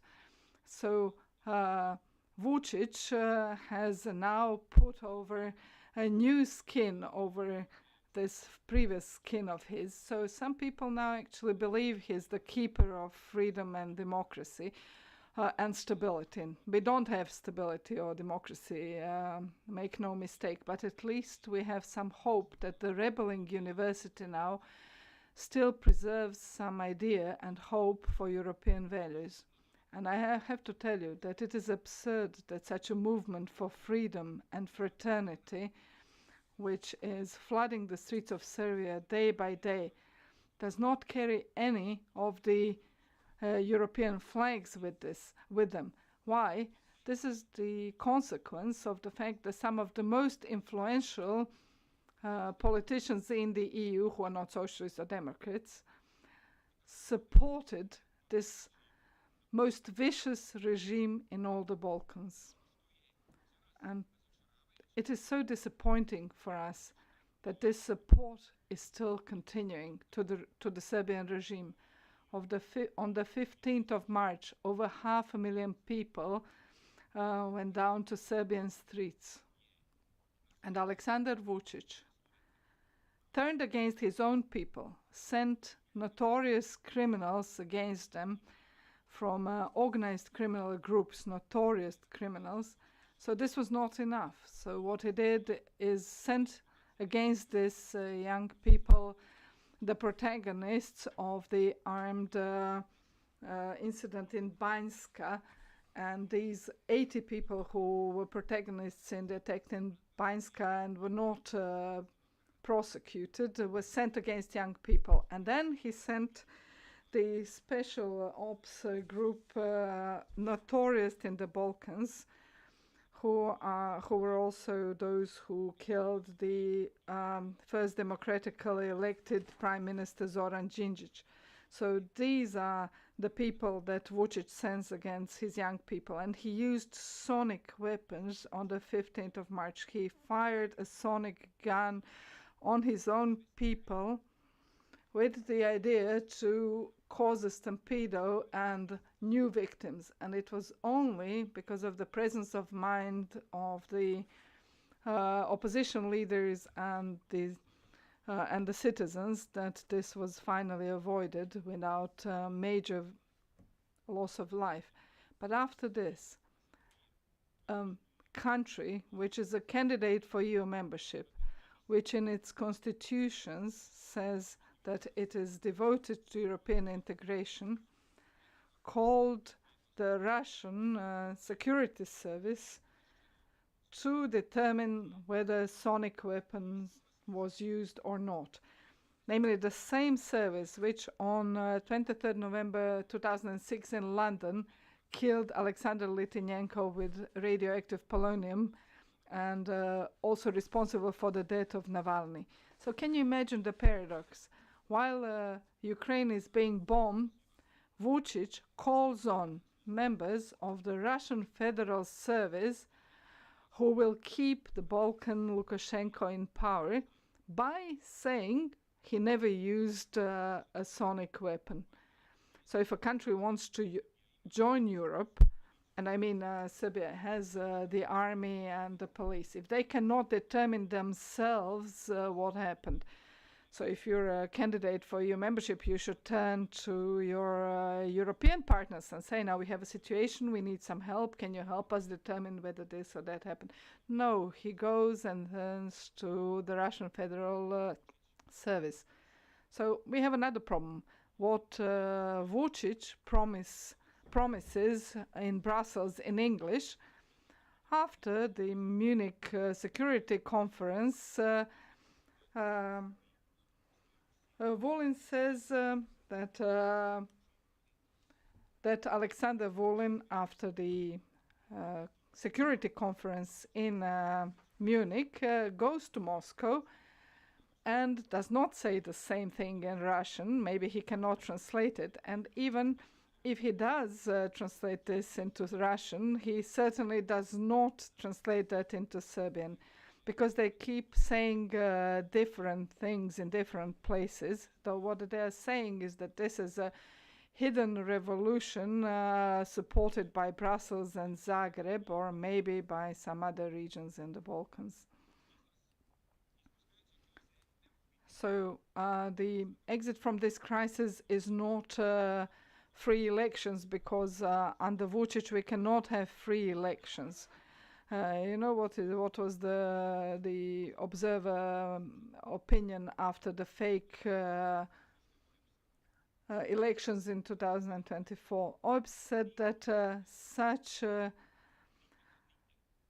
a fraud has never ever been seen anywhere else. What Serbia calls elections is actually violence of a minority who wants to remain in power.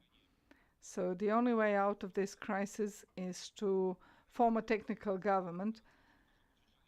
This does not mean that we want power without elections, but we are saying that those who are now in power, against whom 500,000 people are now in the streets, do not have any legitimacy. You know what Vučić did to stop people from coming to Belgrade to demonstrate. He actually stopped all public transportation in order to prevent people from coming to protest in Belgrade. So this government cannot have any representative of the current regime. And we also need some guarantees for the government, and these guarantees can only be provided by Europe.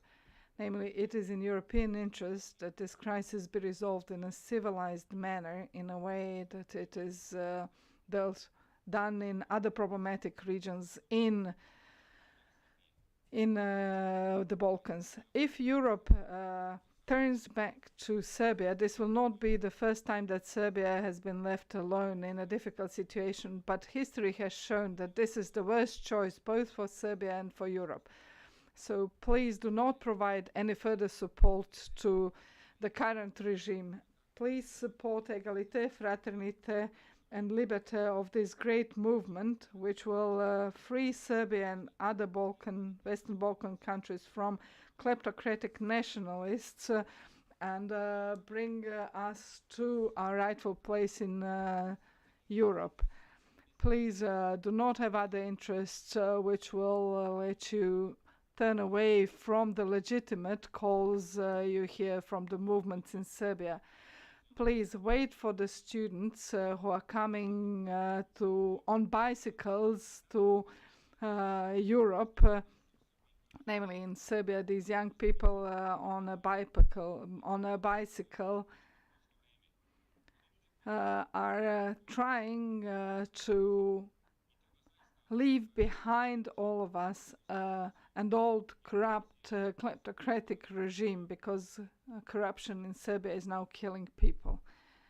And finally, let me remind you once again of the request of the democratic parties to name one of the holes in this country by the name of the murdered Prime Minister Đinđić, which would be a token of sympathy with the aspirations of Serbian people to live in freedom.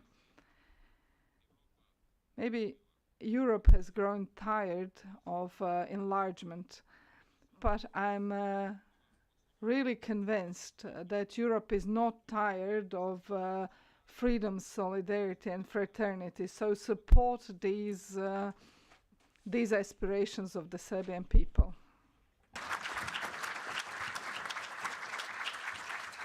Thank you, Mr. Milivojevic. And now it's a time before we start our debate here to turn our eye on Montenegro.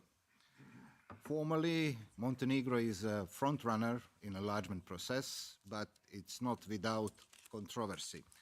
And now that about it will tell us more Mr. Ivan Vujovic, president of our sister party, Social Democratic Party of Montenegro. Please. Thank you, Tonino. Dear friends, at the beginning, just to apologize for my outfit, it was because of the flight problems and losing of the luggage, but I think that this is the way how to put substance, let's say, before the forma, and I think it's a formal also for the overall EU policy to put the substance before the forma, which has not been the case for many time, excluding European Parliament. And that's, I think this is the occasion really not to be polite or to say something that is not right, but to repeat what my colleague, Mr. Milivojevic, said, and Mr. Gilas, to really express our gratitude, especially to our social and democratic MPs in the Parliament, who always raise their voice, targeting concrete problems, having proactive, direct, and open and frank approach when it comes to the problems that are taking place in the region, and they are numerous. and Mr. Tonino Picula. He is the personality who knows the region very much, and he is one of these personalities who helped us a lot, I think, in the region, in Montenegro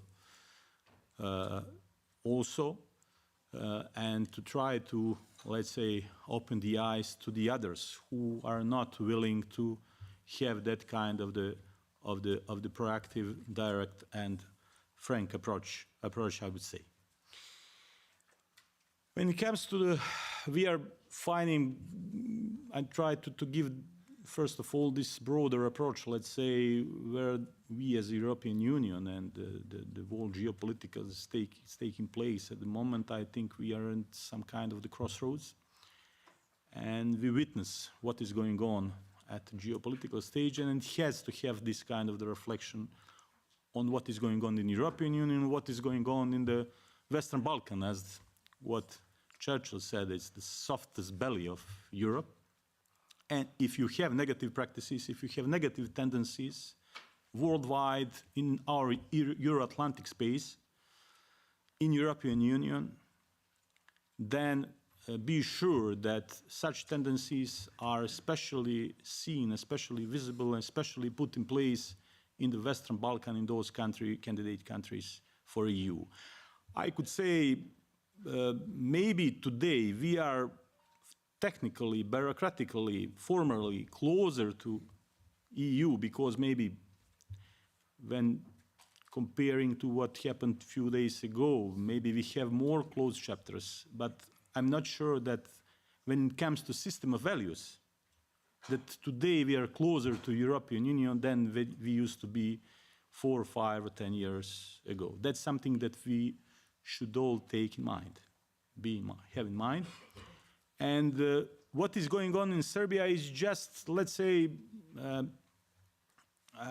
very illustrative, and it's let's say ordinary, classic autocrats that is molesting, and that is who is molesting their citizens for 12, 30 years from now.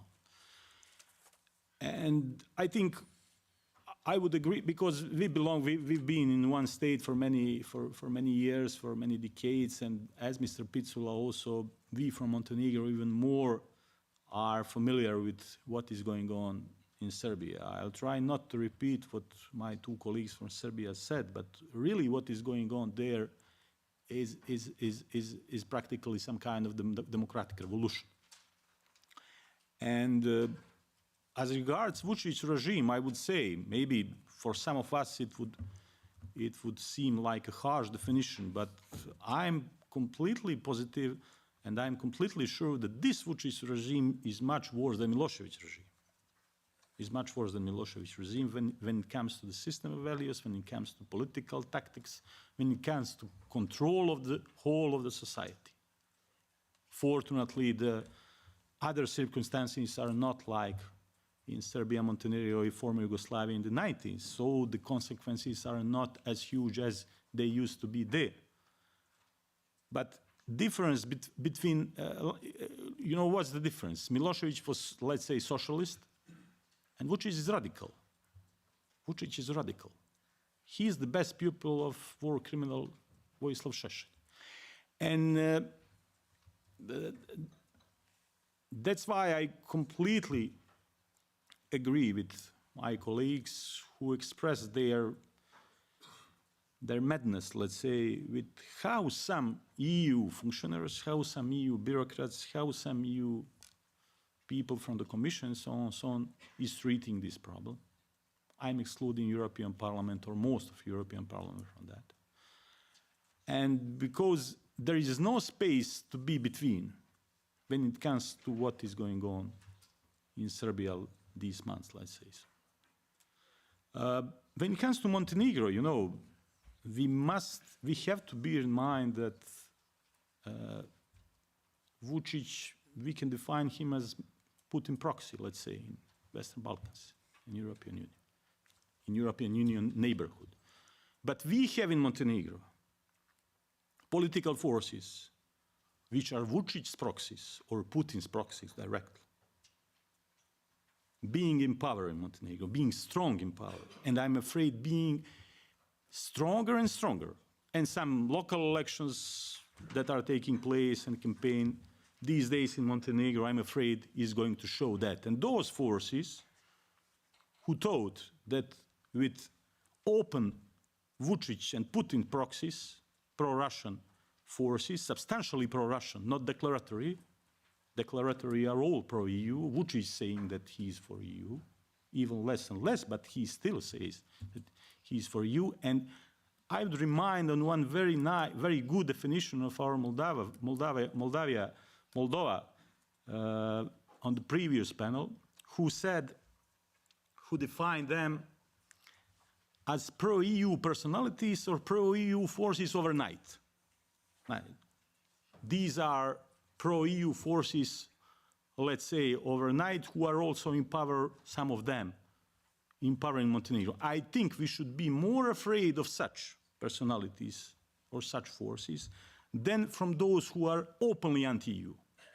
Because I think that realize in one moment that their goal will be closer to realization if they just put this formally and declaratory, this European clothings, and saying, okay, we are for EU on the ground, on the domestic ground, they do everything against EU values.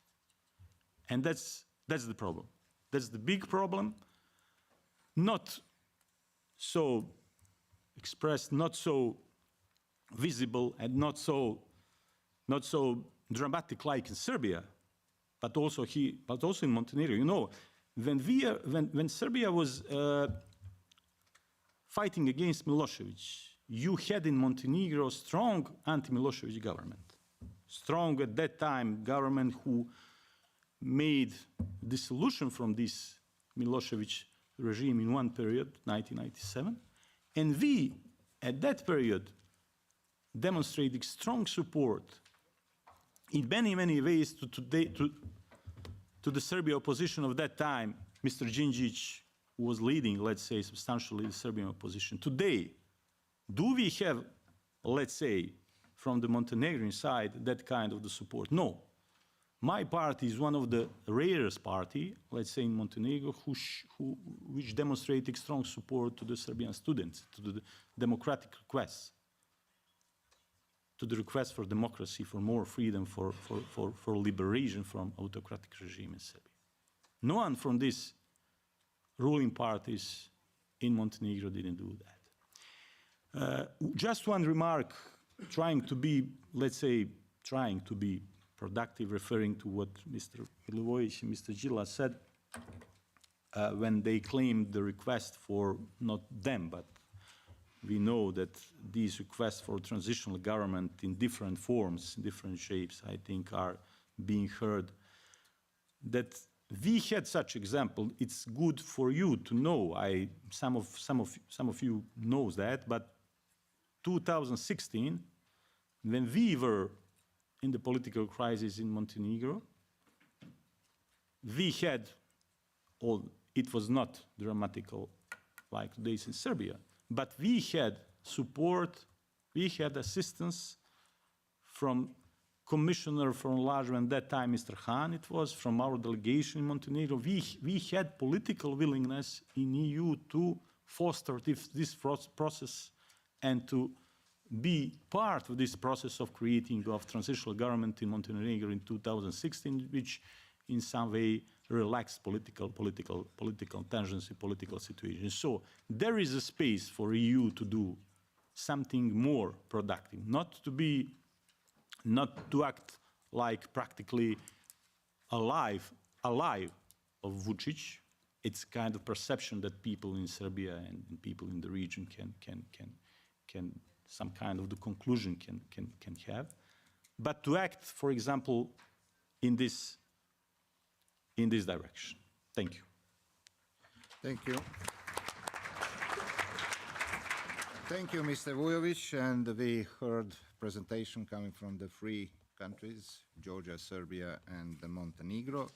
But now it's time for your comments, your questions, and I'm opening floor. And first in the line is our colleague Lana Perlici. If you want to speak, please indicate somehow.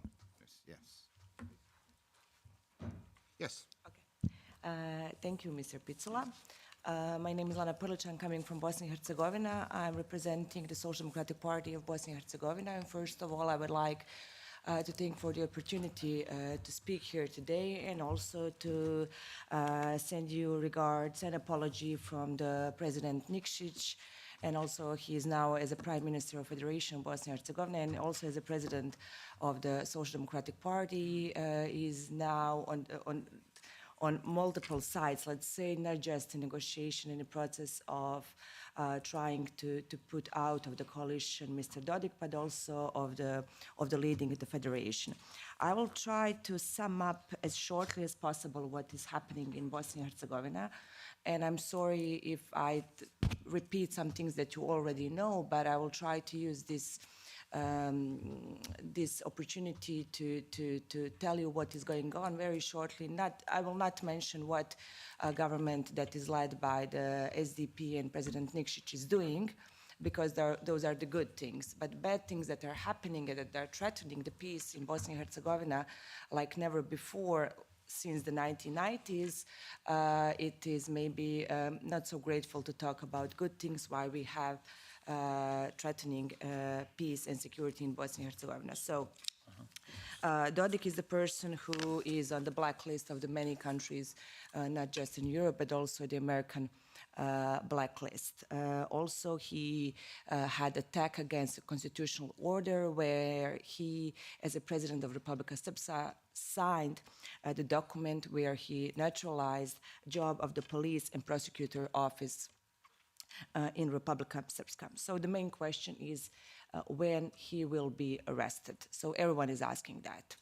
I have to tell you the information that you probably maybe know, that unfortunately our agencies cannot do that by themselves. So I here ask for your help and support I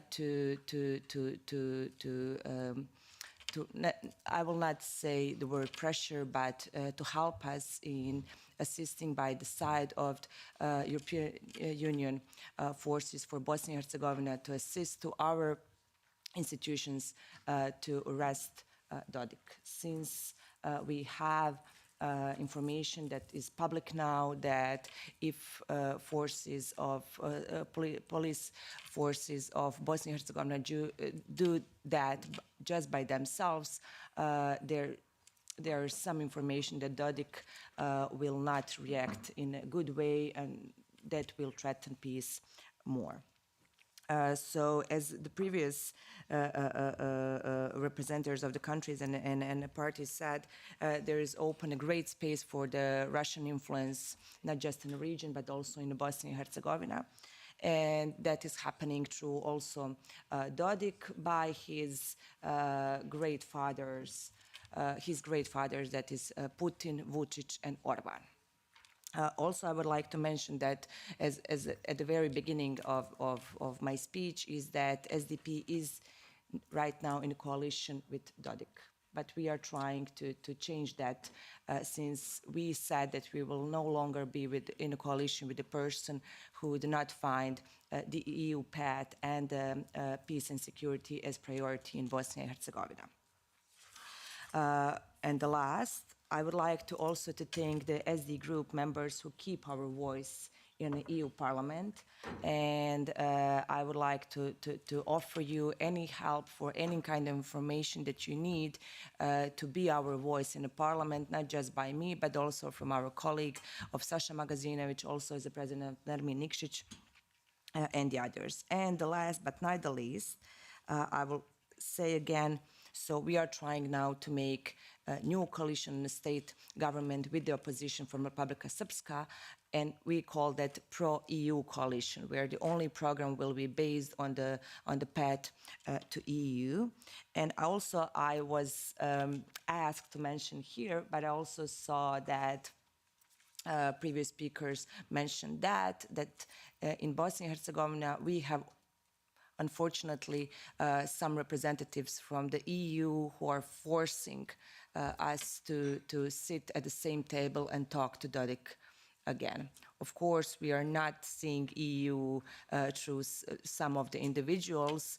We see EU as a part of our future. I know that a lot of speakers were talking about the past. I'm someone who is born in 1993, and the past for me is in the past, and we have decisions of International Court of Justice, and we have facts on the table. Now we have to fight for some new facts to be part of the history and to make future better, and only future, or not just Bosnia and Herzegovina, but also the region, is to be part of EU family. Once more, I would like to thank all SD members who are raising voice for us in the Parliament. Thank you. Thank you, Madam Perlich, and now floor goes to Mr. Guido Koenig. Thank you very much, and let me start by saying how incredibly satisfying it is that we're here with such a large audience and so many high-level people talking about something that we're working on all week. And to see this come together really emboldens me to believe that we can start making a difference. So thank you all so much for showing up and being here. I have 2 questions.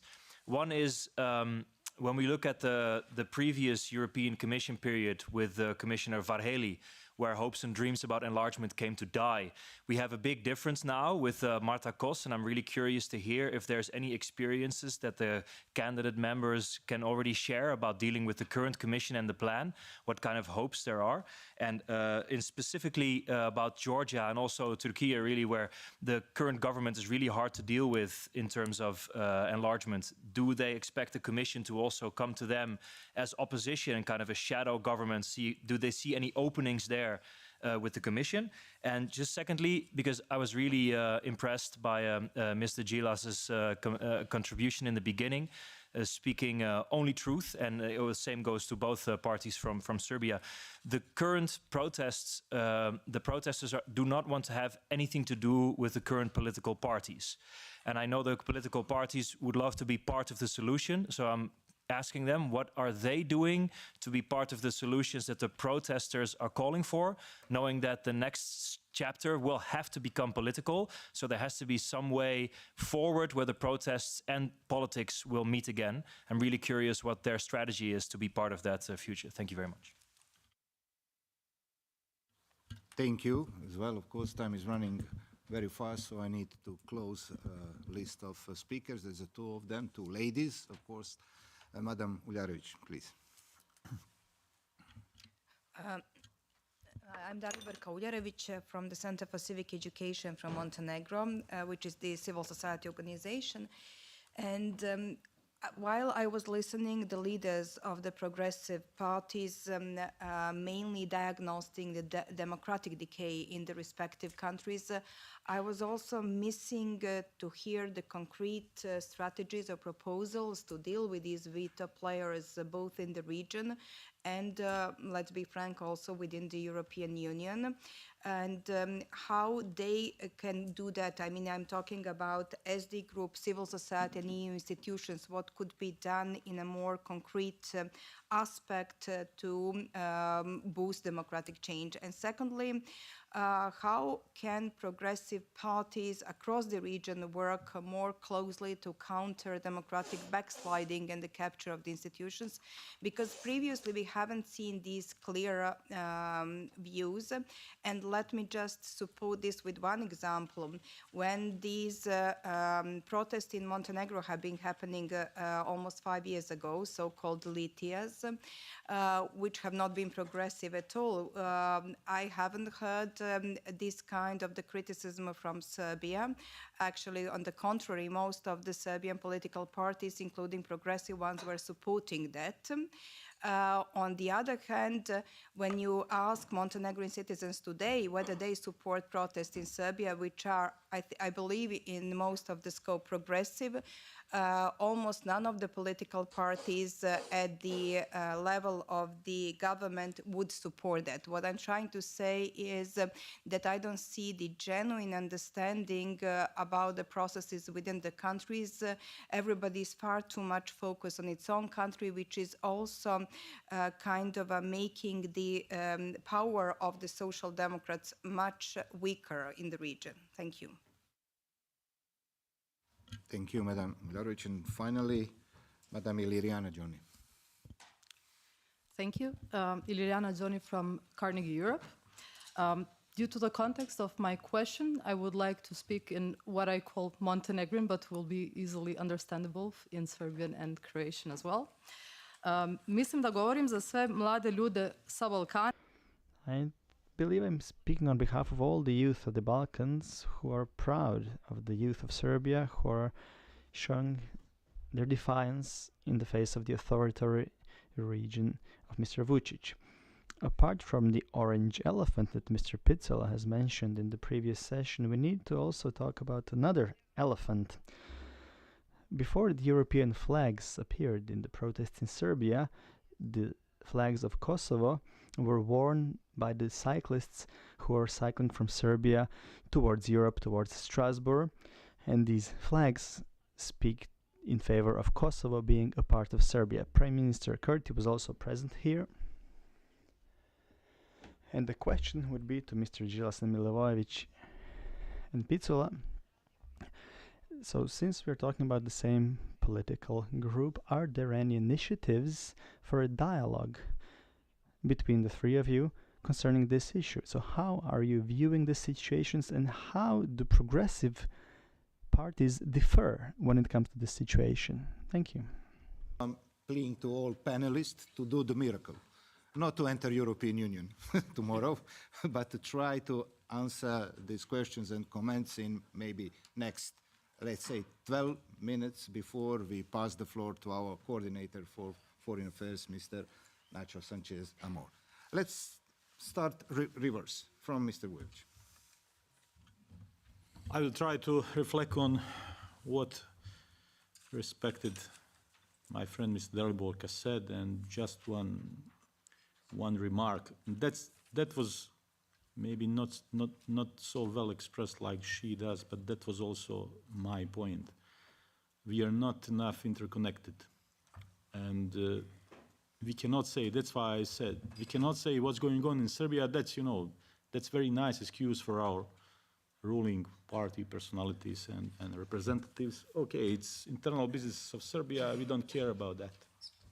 Somebody from EU also could say or could imply something like that. Okay, we have power there, they're officially, formally in power, that's their business, we cannot interfere. So I think it's completely wrong approach, because it's not like that. It's much bigger what is going on there. It doesn't matter today is happening in Serbia, it could happen somewhere else. That's why I make analogy with what was going on in the late 90s with Milosevic regime, because that is a kind of the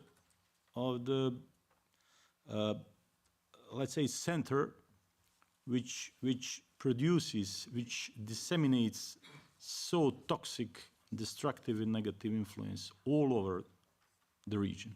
That's why it cannot be treated as only internal matters in our thoughts, in our endeavors. It cannot be done like that, because we know to what extent Vučić regime is interfering in the matters of Montenegro. I said he has his proxies in the government.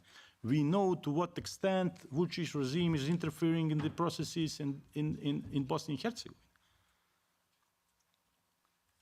So that's why I completely agree with that, and I also appeal on much more interconnection between ourselves. And I'm aware also that between social democrats, it has also been the case what Freud would say, narcissism of small differences.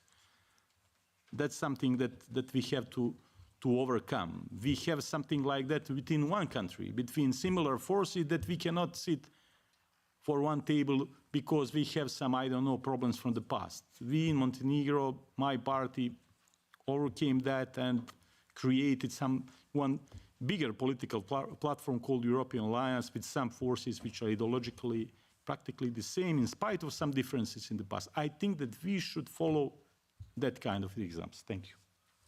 Thank you. Mr. Milivojevic.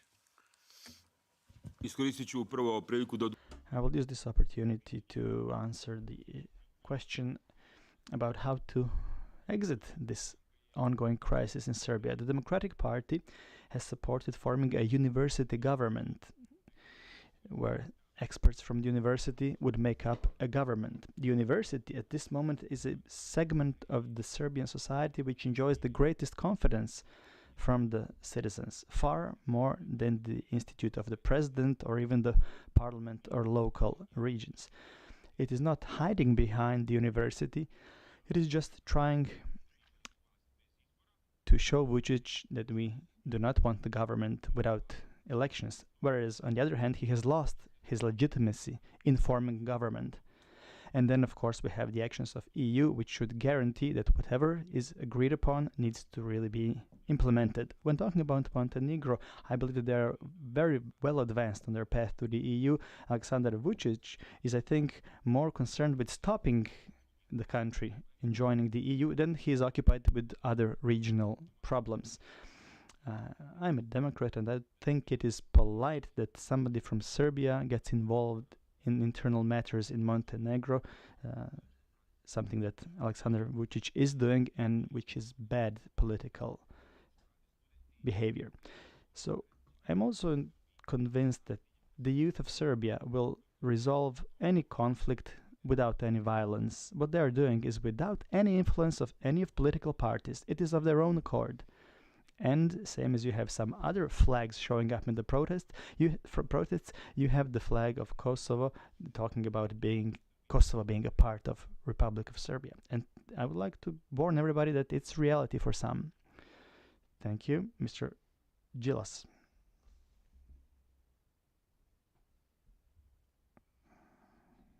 To understand why always we have to speak about Kosovo, Serbia, about Dodik, about all these things, I think that we should focus on something what my party proposed 5 years ago. This is declaration of reconciliation between Serbs and Albanians. We can do the same with the Serbs and Bosniak. We can do the same for the whole region, because unfortunately in this region, after the 30 years, 25, 30 years after the war, we continue to live in the wars and speak on this way.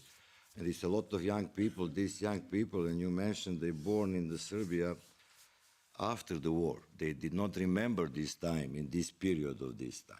Okay, they believe that Kosovo is part of Serbia. I believe in this. This is my position. But I think that it's necessary to speak, not on the way how they speak Kurti and Vučić. They speak on the real way that we focus on the people, not use this for some ratings and some these problems. I don't speak about Dodik because Lana knows what Dodik did for the election in Serbia and how helped the Vučić. These guys, maybe other people, they don't know that these guys founded the idea that export voters from the Republic Srpska to Belgrade and vote and win an election. This is a wonderful idea. This is something very interesting from some faculty of political science. But I think reconciliation is a key word. I think that we have start to speak on this way and give these children, they're not children, they're 20 years old, come on. Some of us remember this time, I don't remember because it is a lot of years ago, but they're young people, come on, give them a chance to speak. If they start to speak, I think they find solution. And finally, solution for Serbia I see in this transitional government. Democratic Party has one idea, 8 other parties had the idea. I think it's very interesting to support university government, this proposal, but we don't have this proposal. We have proposal for 8 parties that the Prime Minister and the 8 main ministers give the academic community, and other ministers have to speak, because it's not realistic that somebody can expect that the ruling party had the majority in the parliament will not have any influence on this government. This is story for some nice movies, but not for real life. And last, thank you very much, everybody, to be here, to listen us. This is not easy. I have to tell you, I listen to everybody. I listen myself, and this is dramatic. Thank you very much for help. And Srđan Milivojević said this is very important. Really, thank you very, very much to all MPs for Social Democrat parties for 2 things. First, that you really believe in the idea that Serbia join the EU, maybe only with the Greens, or only. And Second, it helps us that somebody in Europe really heard what happened in Serbia. Thank you for your declaration resolution 1 year ago. This is a very important thing for us, and I only can ask you to continue with this. Thank you very much. Thank you, Mr. Gilas. And floor goes to Mr. Gaharia. First of all, the new commissioner is very active regarding enlargement process, for sure. However, in Georgia's case, when you have government without willing to be the part of this process, at the same time suspending real steps toward European enlargement, it's very much difficult. But we have to remember that we have allies, 85% Georgian citizens voting for European enlargement and European membership. And the main demand of these people is Georgia in the European Union. So what we are doing for this very moment, and it's very important, how to structure the plan regarding Georgia from Brussels' perspective for next year until the end of this year, to convince current Georgian government to launch new elections and release illegally arrested people. This is a key for Georgia's success, and this is how can we see peacefully to bring the country back on the right track. So we very much rely on Commissioner's activities, and we still are happy how they are dealing with this. Thank you. Thank you, Mr. Gaharia. Of course, now it's time for the famous last words. In conference language, it's a closing remark. But before I pass the floor to our coordinator, Nacho, let me ask you to reward our panelists for all their dedication and investing in democracies under the very, very tough conditions they are fighting for. So thank you once again, and you can count on us.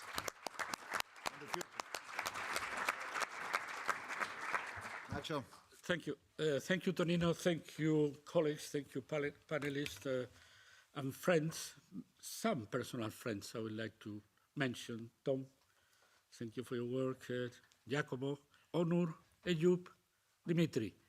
Some people in the house with personal bonds with them in this endeavor of the Willy Brandt program. I didn't encounter a proper quote of Willy Brandt. I know there was some today, but Juanjo didn't have the time to look for a proper quote of Willy Brandt. And then allow me to jump this protocolary mention of the quote of Willy Brandt to go to the fundamentals, saying that this is, being the conclusions of this gathering, is not in any way more than a very, very provisional conclusions, because this is the starting of a process.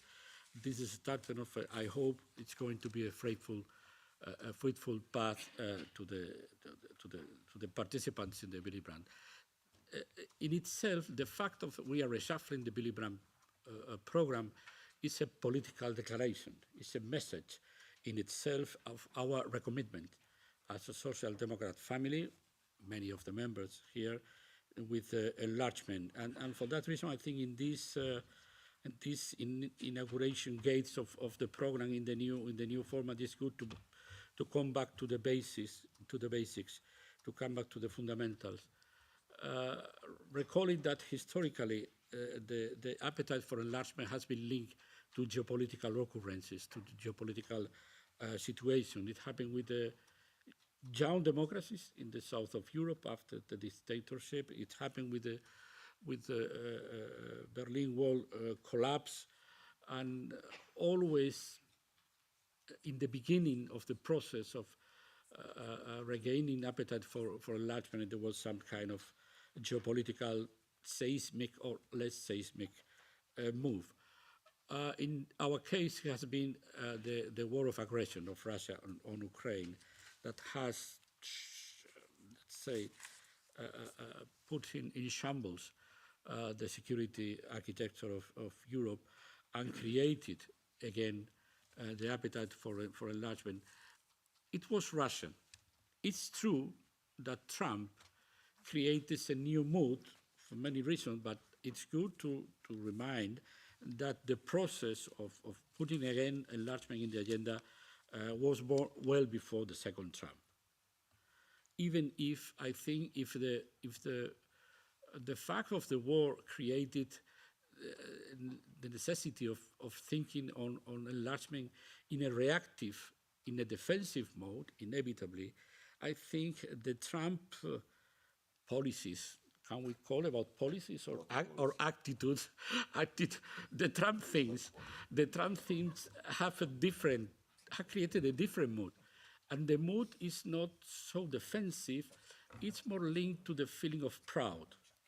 It's to the feeling of, we are a big thing, we, the European Union. We have to show off that we are a very powerful stakeholder in the political arena, in the international arena. We have to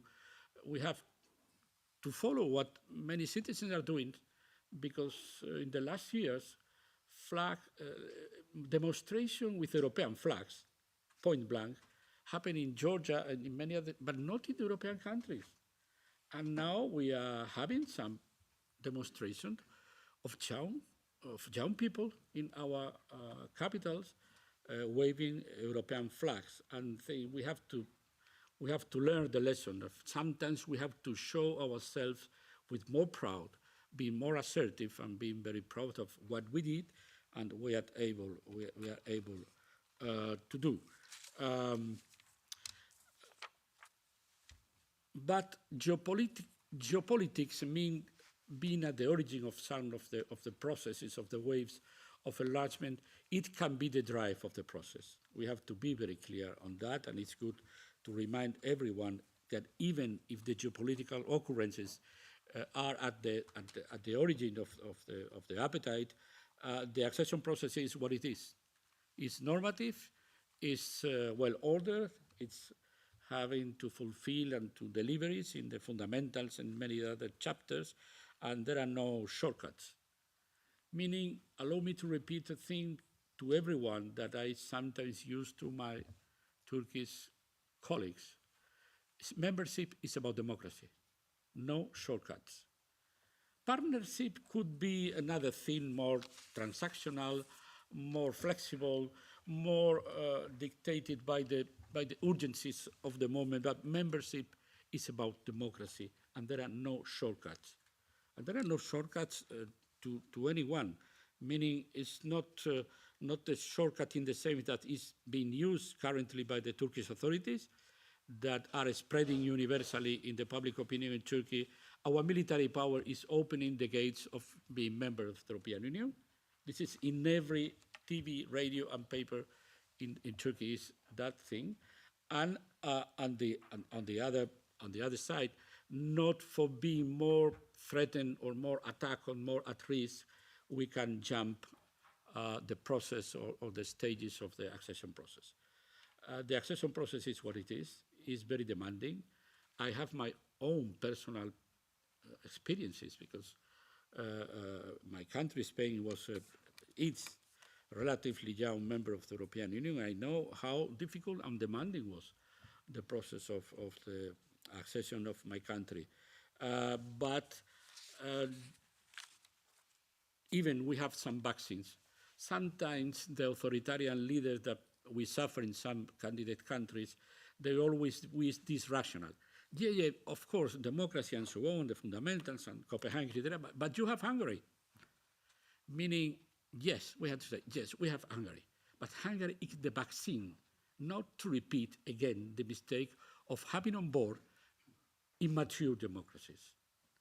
Meaning, it's not an alibi to downgrade our demands, it's a vaccine to continue demanding exactly the same level of deliveries in the fundamentals. And I had a quote of Minister Valla that said this morning that they are doing what they are doing because they want to be a democracy. And this is very important.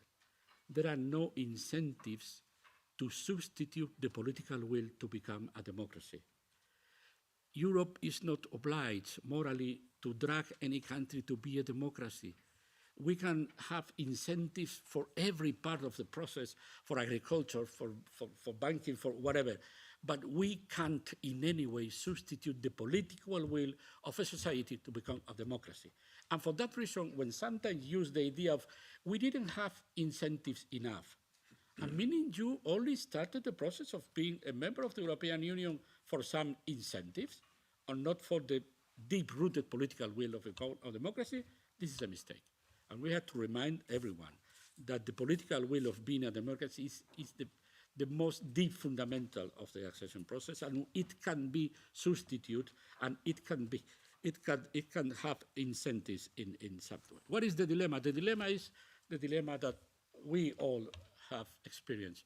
What to do, in which way, which countries having a clear authoritarian trend, Serbia and Turkey, when there is a civil society pro-European and pro-democrat, how to engage in the official level, how to engage with the civil society trying to circumvent the official level. And this is a thing we have to think about in the coming months and years, how to address the accession countries in which democracy is being eroded gravely, and how to sustain the European hopes of the civil society, Georgia, Georgi, in which we have to, in some way, to combine, and this is the role of Mrs. Kos, how to combine the official level of engagement and the support of the civil society that are our. And allow me to finish with Tonino. I think we talked about that. I had a meeting with a former mayor of Zagreb, who was engaged in the accession process of his country. And he explained to me and to others in a conference that they started the accession process. It appeared very, very bureaucratic. They were ticking the boxes and the law, and then they decided to launch the criminal cases against the war criminals. And he noticed there was a complete change of the mood. Following this thing,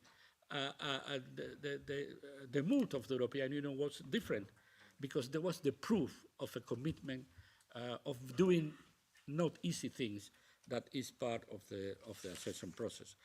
And this is a thing that we have to plow on in the future with the Willy Brandt program, of course, and many other tools that we have at our disposal, with our contact with the parties, with the contact with the party of Socialist European Party, with the national parties, with your colleagues and friends here in the Parliament.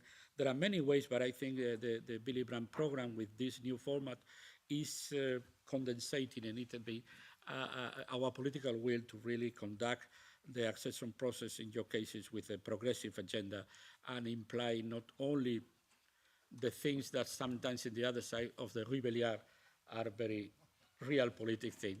This is the other side of the Rubeliard, and the other side of the Rubeliard is the place of the real politics, and we want to combine both approaches to try to help our comrades, our sister parties, to be key part in these processes. Thank you for your time. Tomorrow, some of us are continuing with the second part of the event with FEP, FES, Max van der Hoel Foundation, and the other. But in my case, this was my role. Sorry for having extended, but all the best. Thank you all for your parties, for your countries, and you have friends. You have friends in this house, and you have some friends in the other side of the Rubeliard. Thank you. Thank you. Thank you, Nacho, for your remarks. And I would like to say we are approaching to an end of the conference, but we are in the midst of one very important process in politics, an enlargement process. And rest assured that we are with you.